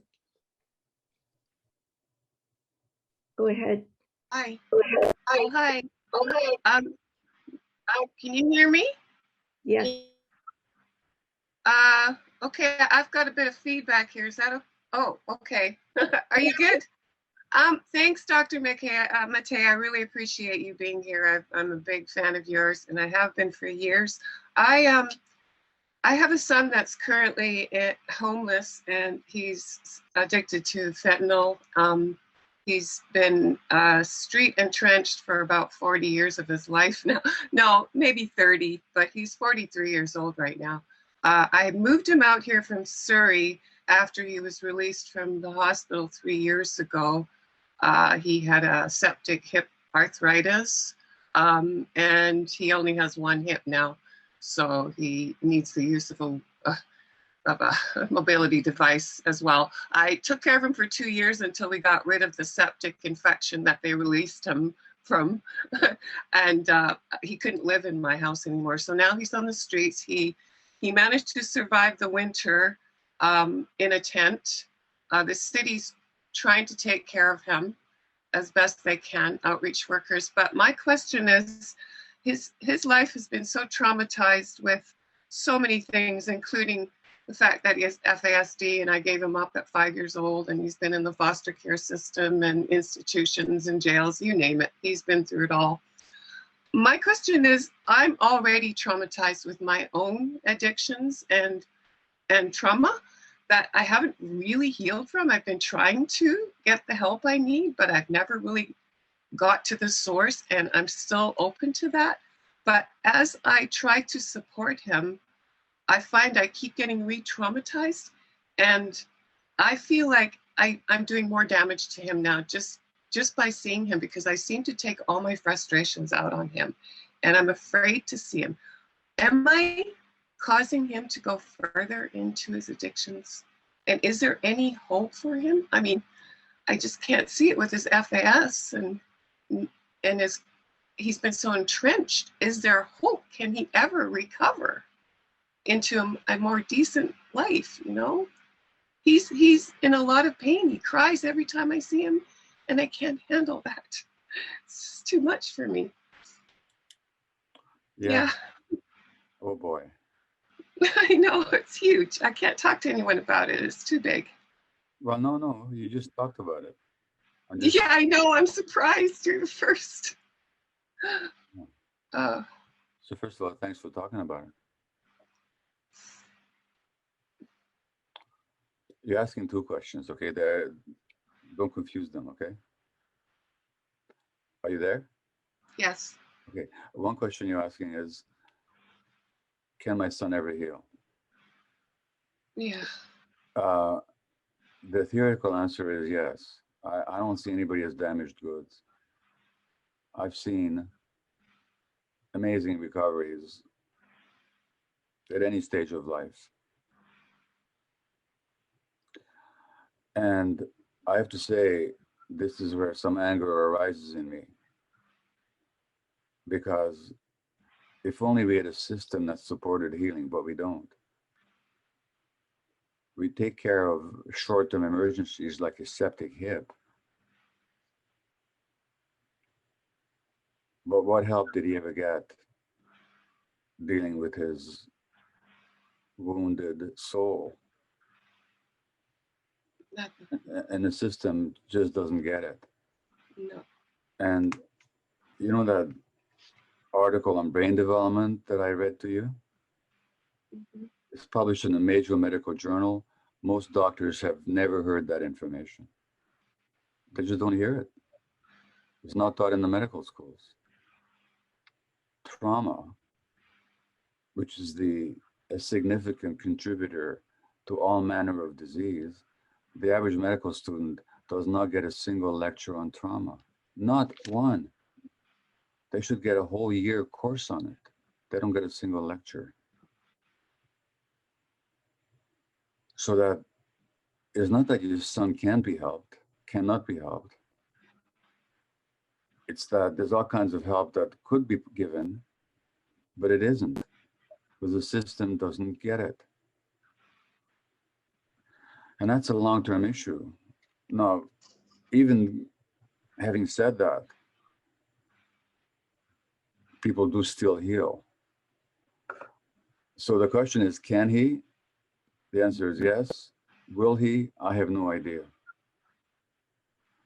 And sometimes the best advice I can give to parents is to prepare for the worst, to actually accept the possibility that, like, what if, Bernadette, you met your son and you fully accepted that this is how it is for him and there's nothing you can do about it? If you could fully accept that, what would that be like for you? Do you think you'd still be yelling at him? I keep thinking that I am accepting him, because I realize that what he needs is a really a safe supply of heroin, and he's not getting that, because I know that his brain is so wired. Okay, all right. I'm going to interrupt if you don't mind. That's what I do. Okay. If you say you accept him, what do you get upset about when you see him? That's the thing I don't know, because I just got diagnosed with borderline and chronic chronic PTSD, chronic complex PTSD from a Okay. psychiatrist and bipolar. So I'm thinking that might be the reason, you know, because No, it's been getting worse. they're Yeah. not the reasons. They're descriptions of what happens for you. Okay. But they don't explain what happens for you. Okay. Yeah. So borderline might describe some of your character features, but it doesn't explain why you're like that. Okay, and so on with PTSD. How should I say this? In a certain sense, there's no such thing as PTSD because it's not a thing. It's a set of symptoms. Okay. It refers to a set of symptoms. Those symptoms are genuine, you know? I get it. But it's not like there's this thing called PTSD. These are symptoms of your own trauma. That's what they are. Right. So what I'm asking again is this. When you're meeting with your son, don't give me your diagnosis. Tell me what happens for you. You see him and you get upset. What triggers your upset? The fact that he can't seem to get his life together without reminders, constant reminders. Okay, that's a reality, right? Yeah. That doesn't explain why you got upset. That's just the reality. What about that upsets you? Oh, geez. Maybe it's the guilt. I don't know. Maybe it's the underlying guilt I feel. Because I feel like I'm helpless. Okay, so what triggers you is your sense that you should be able to do something, but you can't. Right. Is that right? That's right. I've tried so many things. Yes, you did. And they haven't worked. So what upsets you is, no. And so what does that make you? If you tried all these things and they don't help, what does that make you in your own mind? It makes me think I'm digging a hole that's deeper for him, pushing him into a deeper hole. Yeah, but what does that make you? It makes me a bad person. Yeah, it makes you a bad person, right? Makes me bad. Yeah, I shouldn't be even seeing him. So it makes you, well, forget seeing him. It just makes you a bad person, right? Yeah. No. You've seen me do this with somebody else. This idea that you're a bad person. How new is that for you? That's nothing new. I was told I was difficult when I was 5 years old. Okay, so your sense that you're a bad person has got nothing. Yeah. It's got nothing to do with your son. No. It's been in you long before you had a son. That's what gets triggered. Okay. Yeah. Otherwise, you'd see your son as, yeah, he's somebody who's got challenges, who's got difficulty, who's suffering a lot. Yeah. And you can change his brain. And you would accept it. But for you, it triggers this desperation that I'm a bad person and I got to do something. But that desperation that I'm a bad person, I got to do something, has been with you since you were an infant. And you're projecting that onto your son. That's the only problem here. When I say that's the only problem, I'm not minimizing it. I'm saying that's the fundamental problem. So you got to work on, when I say you got to work on, this is where therapy comes in.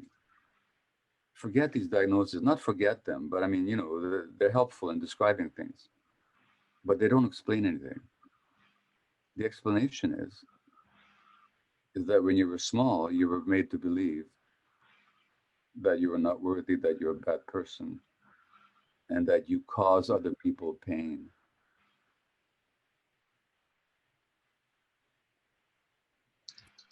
Thank you. I realize I need therapy, but I just wondered, sorry, am I finished? No, no, you're still talking. The problem is we don't have the therapy that's available. That's the problem. Yeah, okay. I know. I train therapists myself in a program called Compassion and Inquiry. You could look up on the website and see if there's anybody local trained in it, and there are people. Compassion and Inquiry? Yeah, that's the method that I've developed. And Okay. so there's a website, and you can find people that are qualified in it. Then it's a matter of resources as well. Can you afford therapy? No, that's why I use the mental health system, and it's just so precarious. All right, well, listen, Bernadette, this is just for you, okay? Okay. But I do have a scholarship fund. Oh. Which I help people get therapy, okay? Oh. So give your email to Helen Jennings, would you? She's my contact here. To who? To Helen. Helen is the organizer of this event. Okay. To me, Bernadette, Helen Jennings. Yep. And send her an email, and she'll forward it to me, and I'll be in touch with you. Okay. Okay. Thank you. You're welcome. Thank you so much. You're welcome. Okay. Thank you so much. I just thought I'd check in, Dr. Mate, on your time, and we still have more questions, but for sure, let us know. You know what? I'm good. Thank you. Thanks for asking. Okay, thank you. I'd like to invite Evelyn Violini, and after Evelyn, Lizzie O'Sullivan. Hello, Gabor. I just want to say thank you as well. My story mirrors a lot of what Janet has said. I've been walking with my son for about 20 years. I'm really tired. We just went through another relapse of fentanyl, carfentanil. It's a miracle he's still alive. He went through treatment 3 years ago and was put on Suboxone and was there for 3 months, and things went well for a while, but the relapse has just come. And there's been so many effects. I have multiple autoimmune diseases and have had multiple surgeries in the last couple of years. Sorry. So my question is, I'd like advice, suggestions, how to deal with doctors, because what I've found is I've read and I've educated myself a lot, and I go to doctors who know far less than me and who will not listen to me about these. I mean, not overall do I know more, but in addiction, they're still in the blaming part of it. They don't even accept the medical model.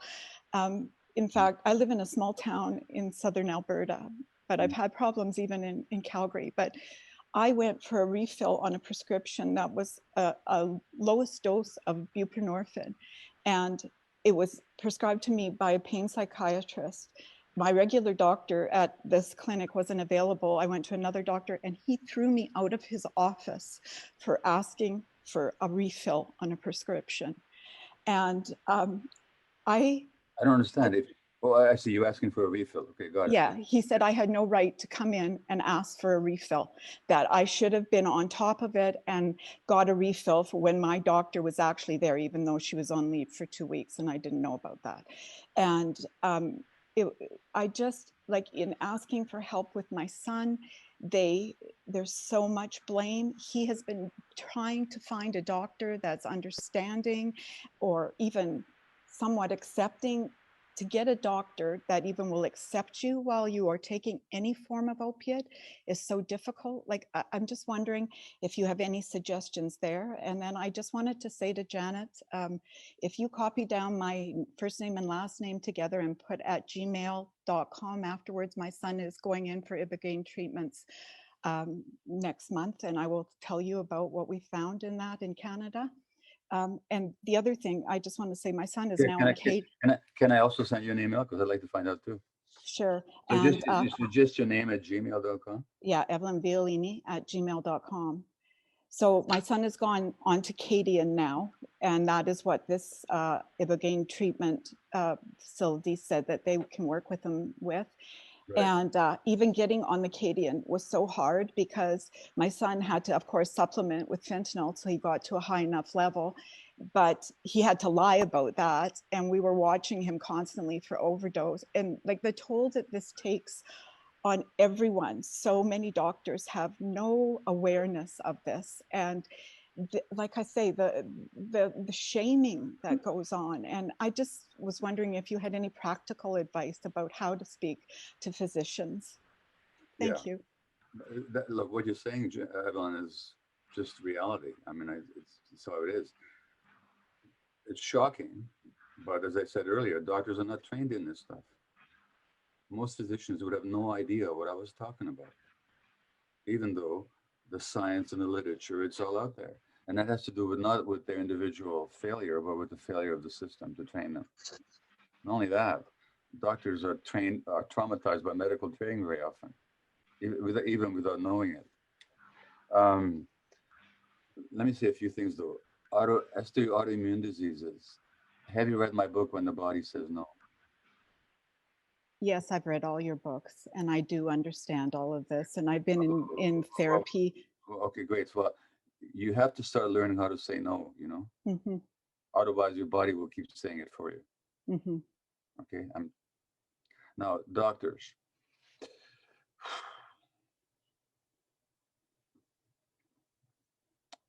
Well, let me ask you a stupid question, okay? If you went to a pastry shop, would you ask for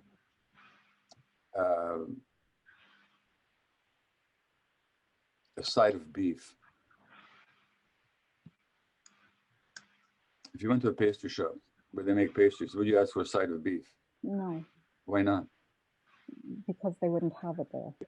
And if you asked for a side of beef and they said, we don't have it, would you be surprised or upset? No. Okay, don't be surprised and upset when doctors don't get it. You're going to the wrong shop, okay? Right. You know, the problem is that then you could go to a beef store and get you a side of beef. Whereas the doctors are kind of like the gatekeepers of the healthcare system. And where do you go? I have no answer. But what I can tell you is not to take it personally. And difficult as it is, don't, if you can help it. See, what actually happens is a traumatized person goes to a doctor and you're traumatized. Otherwise you wouldn't have your autoimmune disease and your son wouldn't have his problem, you know? So a traumatized person goes to a doctor. The doctor is the caregiver who's supposed to be able to help you. In other words, the doctor is your parent all of a sudden. And he or she doesn't get it. What happens for you? You're back in childhood, being traumatized all over again. Here's a person who should be helping me. They only don't help, they actually make it worse. So all the emotions that you've ever had as a child, all of a sudden get triggered. That's not the poor doctor's fault, but that's what happens for you. So I can't tell you where you can find the help because the system either provides the help or it doesn't. And in many cases, it does not. But maybe you don't have to suffer about it as much as you do by not taking it personally. And by recognizing that what gets triggered inside you is really old stuff. That's not a satisfactory answer. But given how things are, it's the best I can tell you. And, you know, sometimes people get lucky. I mean, there are, you know, I'm certainly not the only doctor in Canada who gets it. And so there's people out there who've done their own work, who get it, who try and do their best. And it's just really difficult to find them. It's really difficult. I wish I could tell you something different. If anybody has any ideas, I'm happy to hear them. Thank you. Yeah, thank you. Gabor, thank you so much for being here. Can you hear me? Yes, I can. Thank you. Great. My question is general. It's about fentanyl. Yeah. And that was my son's drug of choice. Yeah. And it seemed, well, it doesn't seem, we are losing loved ones at an astronomical rate with the use of this drug. And with your talking about trauma and becoming addicted, my question is, can someone use fentanyl and not become addicted? What Yes. I've read, yeah, go ahead. Yeah. Well, I mean, it depends why they use it in the first place. So I first became familiar with fentanyl when I was working in palliative care in the 1990s. And, you know, when people needed they had cancer pain, for example. So, and for some reason, the oral medications didn't work anymore, or they needed more of a stabilization, we'd give them fentanyl patches, where the fentanyl is absorbed through the skin and on a regular basis. Now, if we could find, like, let's say somebody had a spinal tumor that was giving them a lot of pain in their legs and so on, you know, so we put them on opiates like fentanyl. But let's say we used to have a really good anesthesiologist on our ward who could give people these spinal injections that would stop their pain, or spinal epidural. We could get them off their fentanyl and they weren't addicted to it. Right. Because their reason for getting on the fentanyl was to deal with a specific problem. So they weren't addicted, but, you know, we had to wean them off slowly, but that was not a problem. The problem is that the reason most people start taking fentanyl out there in the street is precisely because of emotional pain. You know, the opiates are relieve not just physical pain, but emotional pain. On the palliative care ward, we could deal with their source of their pain by the spinal anesthetic, then they wouldn't have the pain anymore. We get them on the fentanyl, off their fentanyl. But out there in the street, when people are using fentanyl for emotional pain, as long as they have that pain, it's very difficult to get them off. And as long as they don't learn other ways of dealing with their pain, it's very difficult to get them off the fentanyl, quite apart from the withdrawal, the physical dependence. So there's the physical dependence, which means that when they stop it, they go through withdrawal symptoms. That makes it tough enough.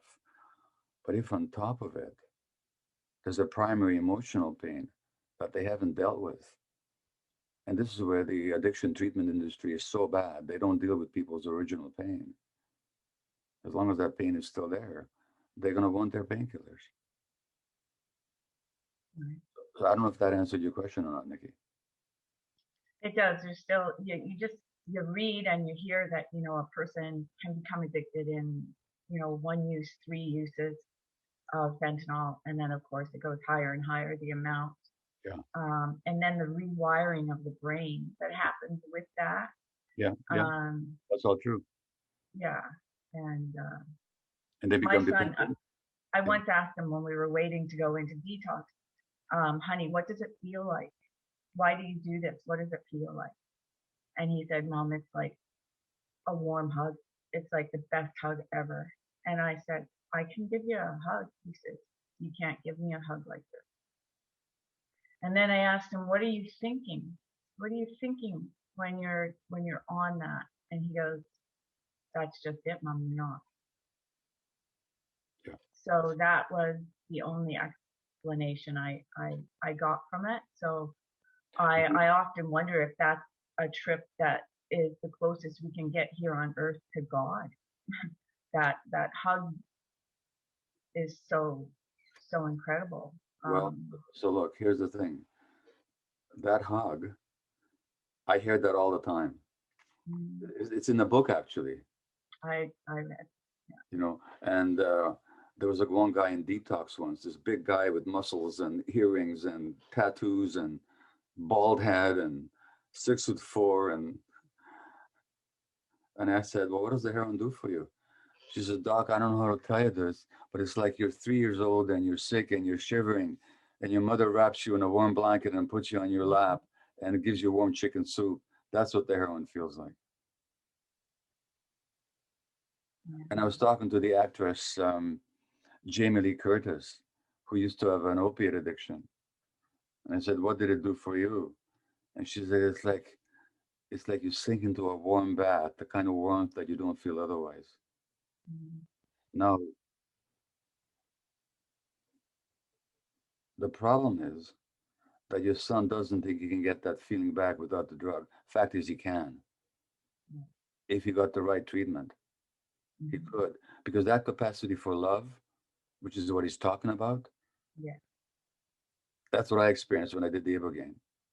Now, that didn't solve my problems, but at least I realized that it was in myself. So, yeah, it's true. You giving him the hug at this point will no longer give him that. Although I still think it's great, by the way, that you're willing to do that, because he has to find it inside himself. But it's there, and nobody tells him that, and nobody helps him find it. That's what the problem is. So someone who doesn't have a tendency, then they could do fentanyl every Christmas and be okay. Recreational. is what I'm Well, talking about. I don't recommend it, but No. there's a new book. Let me tell you about it. I don't actually like this book very much as I know about it, but I'll tell you about it. Just give me one quick sec. It's by a neuropsychologist in New York called Carl Hart. And Hart writes about drugs all the time. That's what he studies. And his most recent book is called Drug Use for Grown-Ups, Chasing Liberty in the Land of Fear.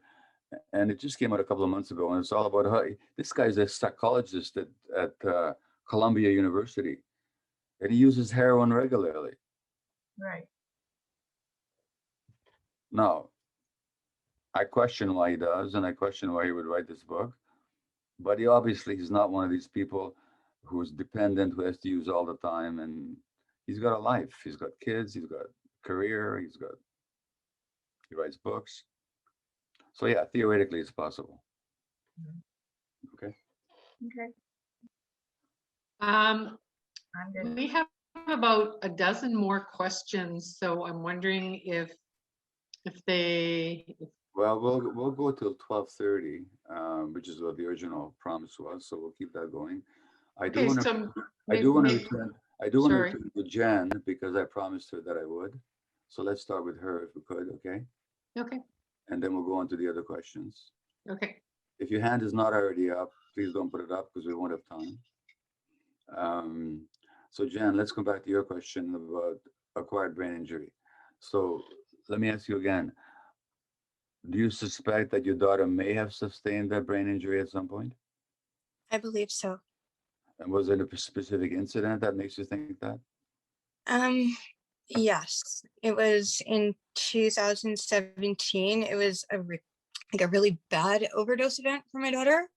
She was given 23 vials of naloxone. I've never heard of that. But it was, in fact, that's what happened. She was under for a long time. And I think after that, she's still very, very smart and capable of holding conversation, but I just noticed things about her, like her fingers don't work the way they used to.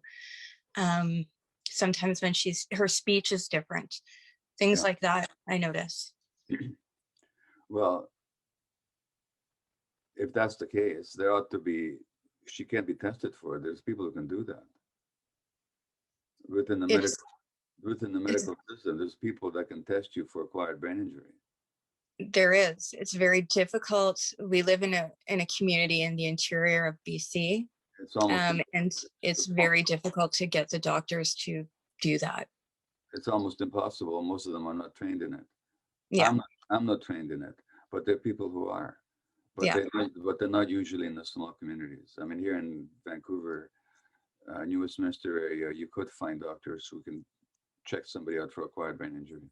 That's going to be my next, I mean, it's not up to me. It's up to her. She's a young adult, so I can't force her.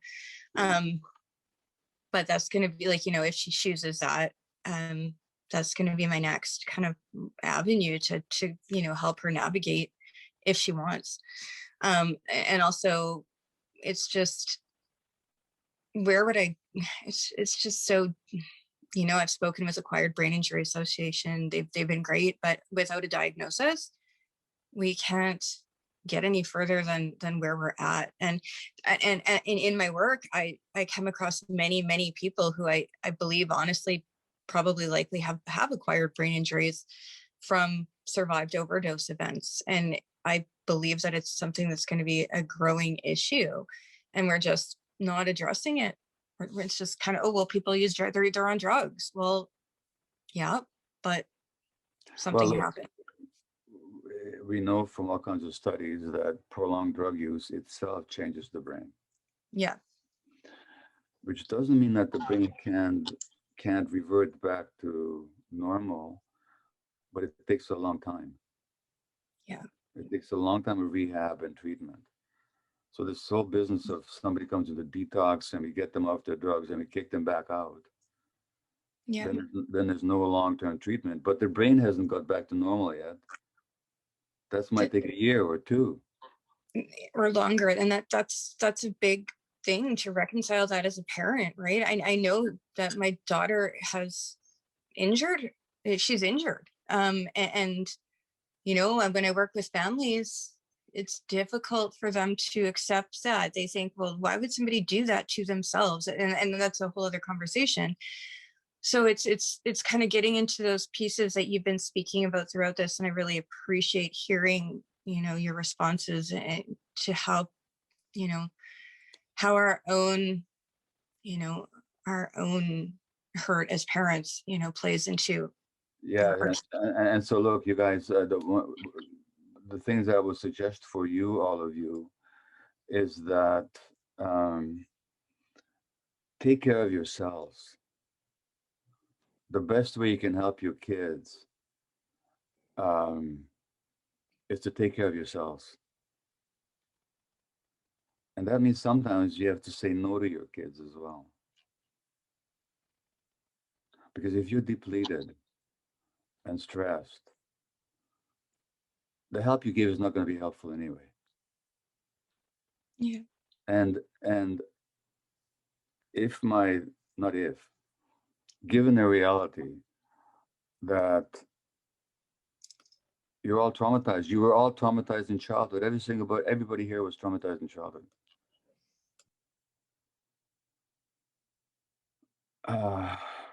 You have to treat yourself kindly. And even when it comes with your kids, you still have to treat yourself kindly. Don't try and do the impossible.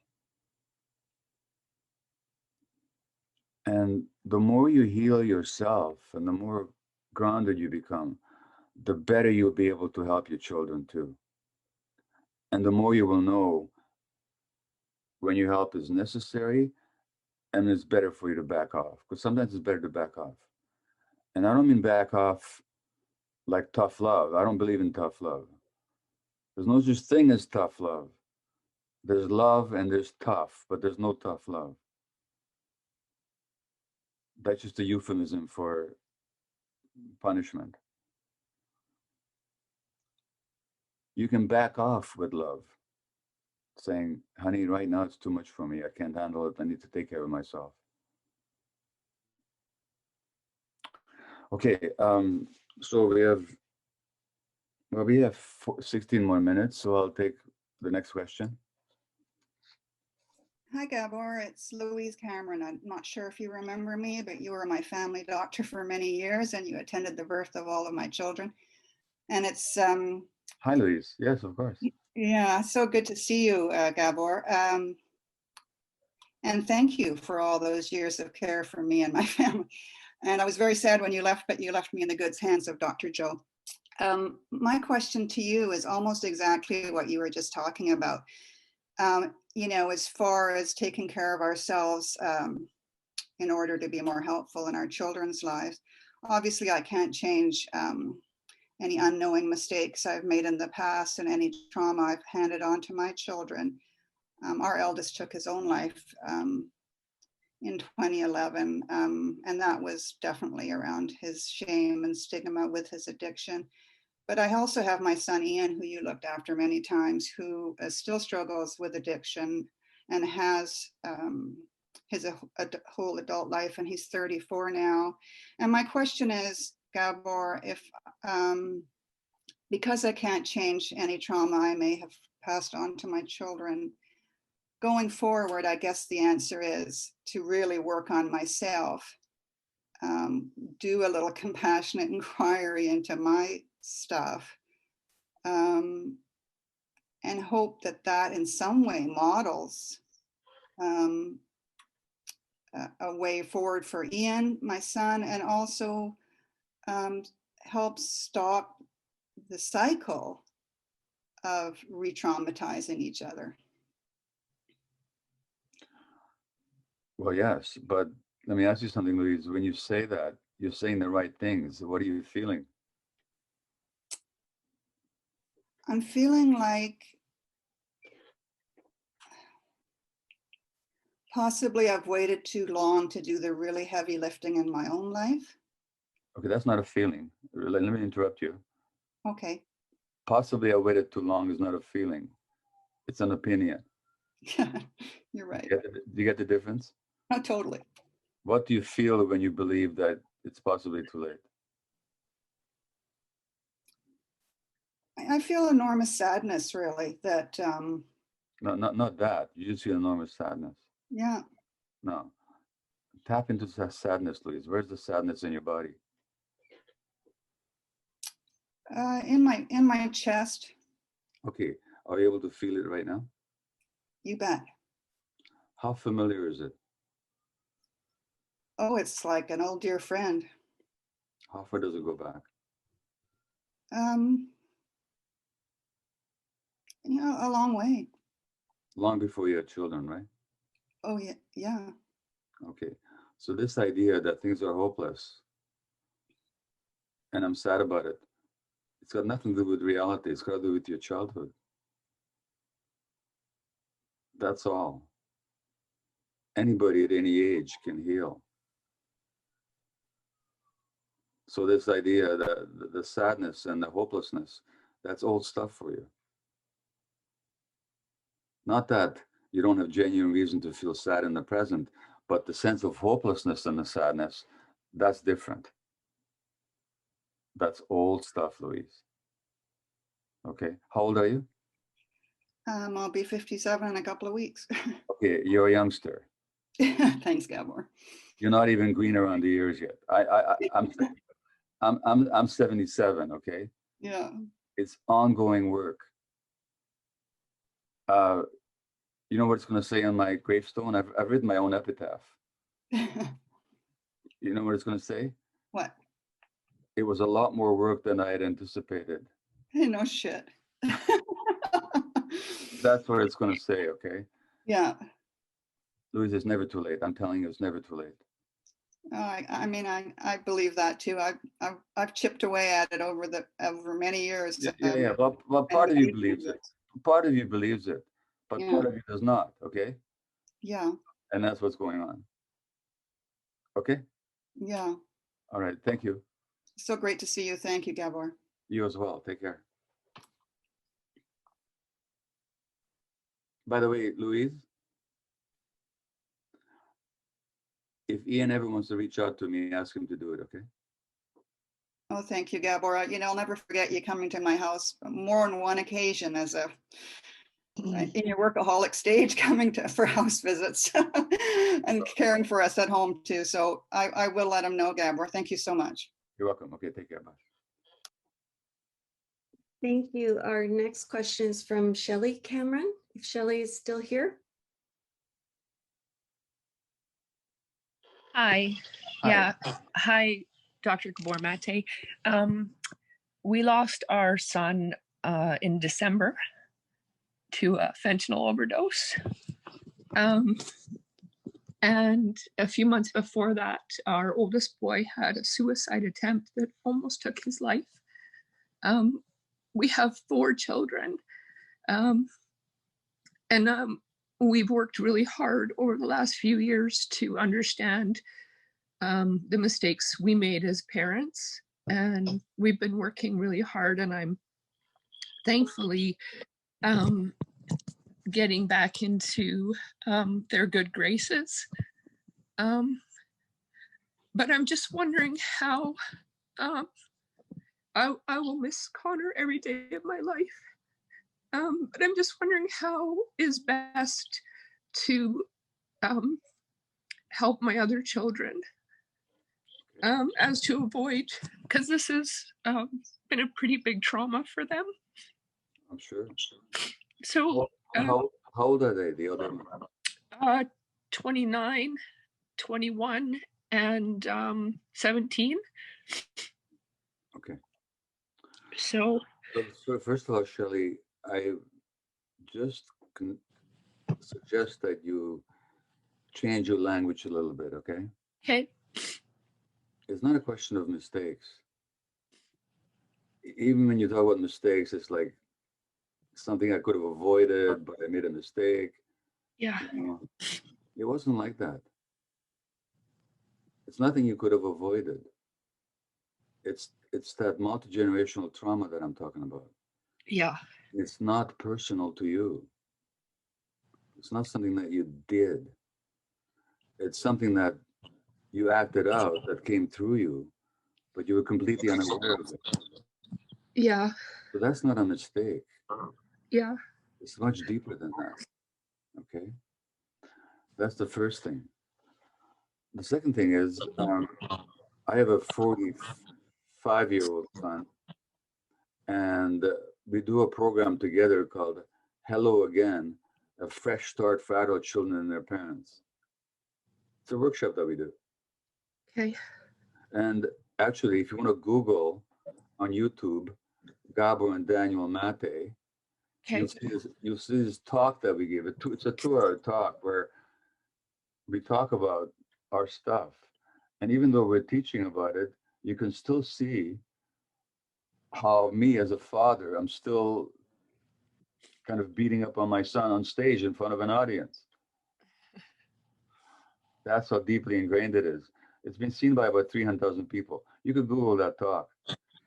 And if you and your children were ever ready for it, the next time we give the workshop, which is usually twice a year here in Vancouver and at Hollyhock, we did it online in the fall.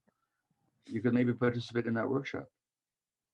I find it hard to get them to engage with me, and that's okay. They seek their own supports. Yeah, fair enough. And you can't make them.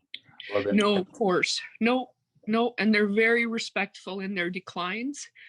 Okay, great. So.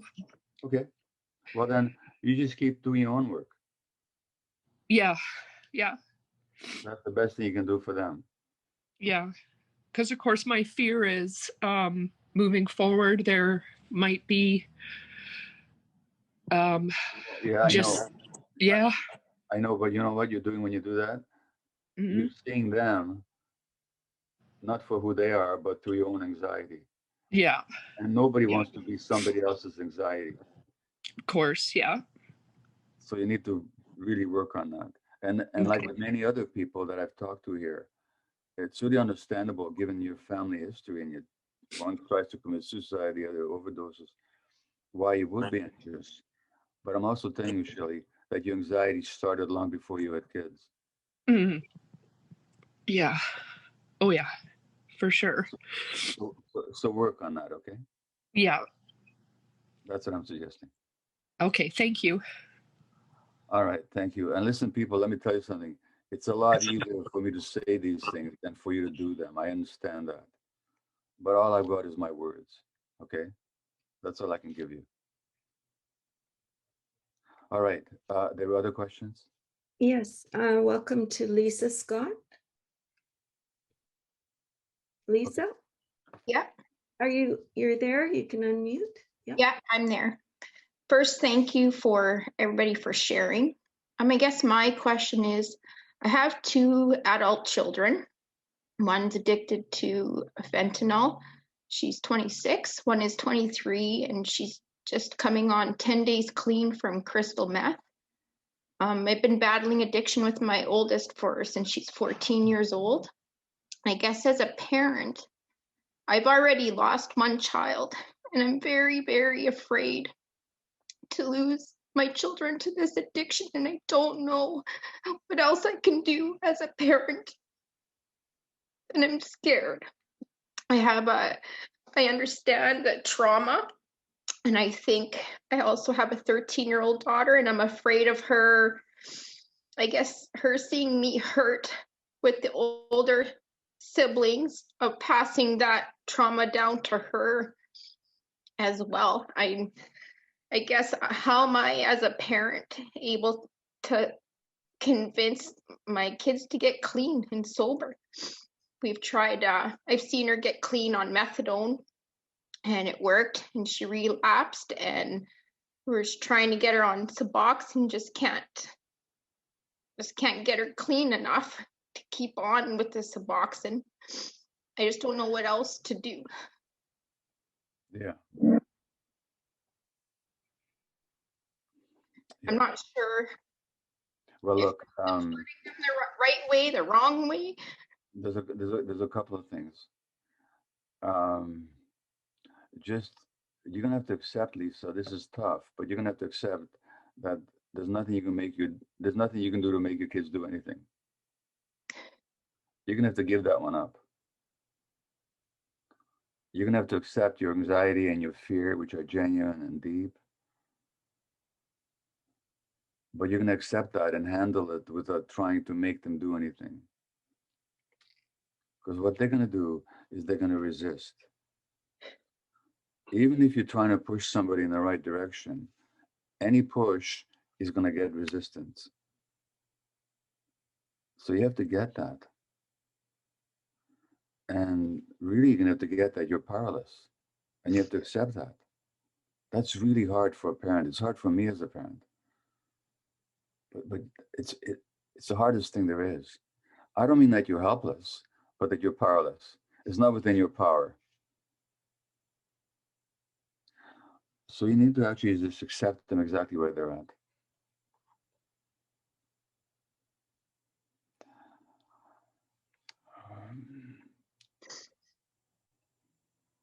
And basically, have you read my book? Yeah, I watched a lot of you. I was first introduced to you at a conference here in Regina, Saskatchewan by a constable in Saskatoon. Oh, okay. All right. Well, if you have the book, reread chapter 33. That's for parents. Okay. Okay. The best advice I can give you is in there. Okay. Okay. And who am I to tell a mother who's lost a child and now is at risk of others that they have to accept it? I mean, I know how facile it sounds, but it's the best advice I can give you. And to work on yourself. So be there for them, but don't try and make them do anything, because you're just going to evoke resistance. Okay? Okay. When it comes, I can see like her children, her son who's 3 is already, you can tell the trauma is being passed down. Yeah. Him already. So then here's what you can do. Be a wonderful grandmother. Okay? Okay. Be a wonderful grandmother. All right. And that's going to help protect your grandson. Okay. When I say a wonderful grandmother, I don't mean trying to change his parents, but just be there for him. And be there for him in a way that you may have wished that you could have been there for your kids when they were that age. Okay. That's something great that you can do. Okay. Okay? Okay. Thank you. Okay, people, I'm afraid that does bring us to the end of our talk. It's 29 after. I don't have either time or actually the energy to take any more questions. So this is an endless conversation. I am appreciative that you hung around and stayed for it, so many of you, and for the invitation. Thank you all very much, and I'm wishing you all the best.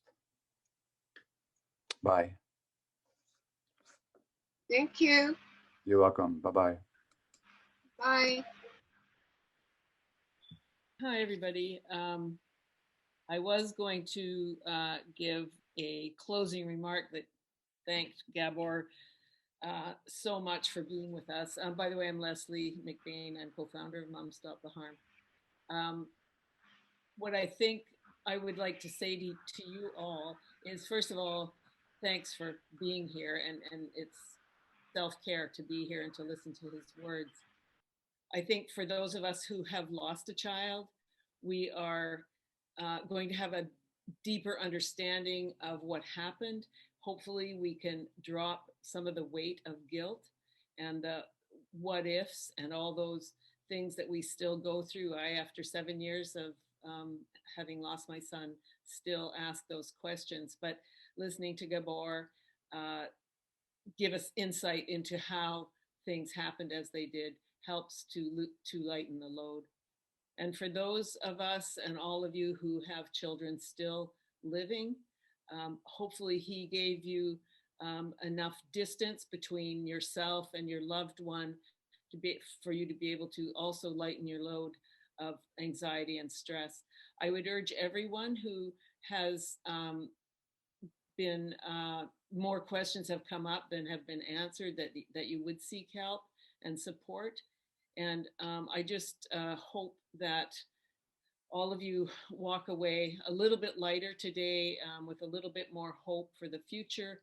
And as I always say, we're so glad you joined Mom Stop the Harm, because you are the backbone, obviously, of this organization. And stick with us, and we'll be providing more webinars and more information as the months and years roll on. We wish it would end, of course, but let's deal with the reality of it, and just hold yourselves close today, and take time to reflect and to love yourself and your family. Can I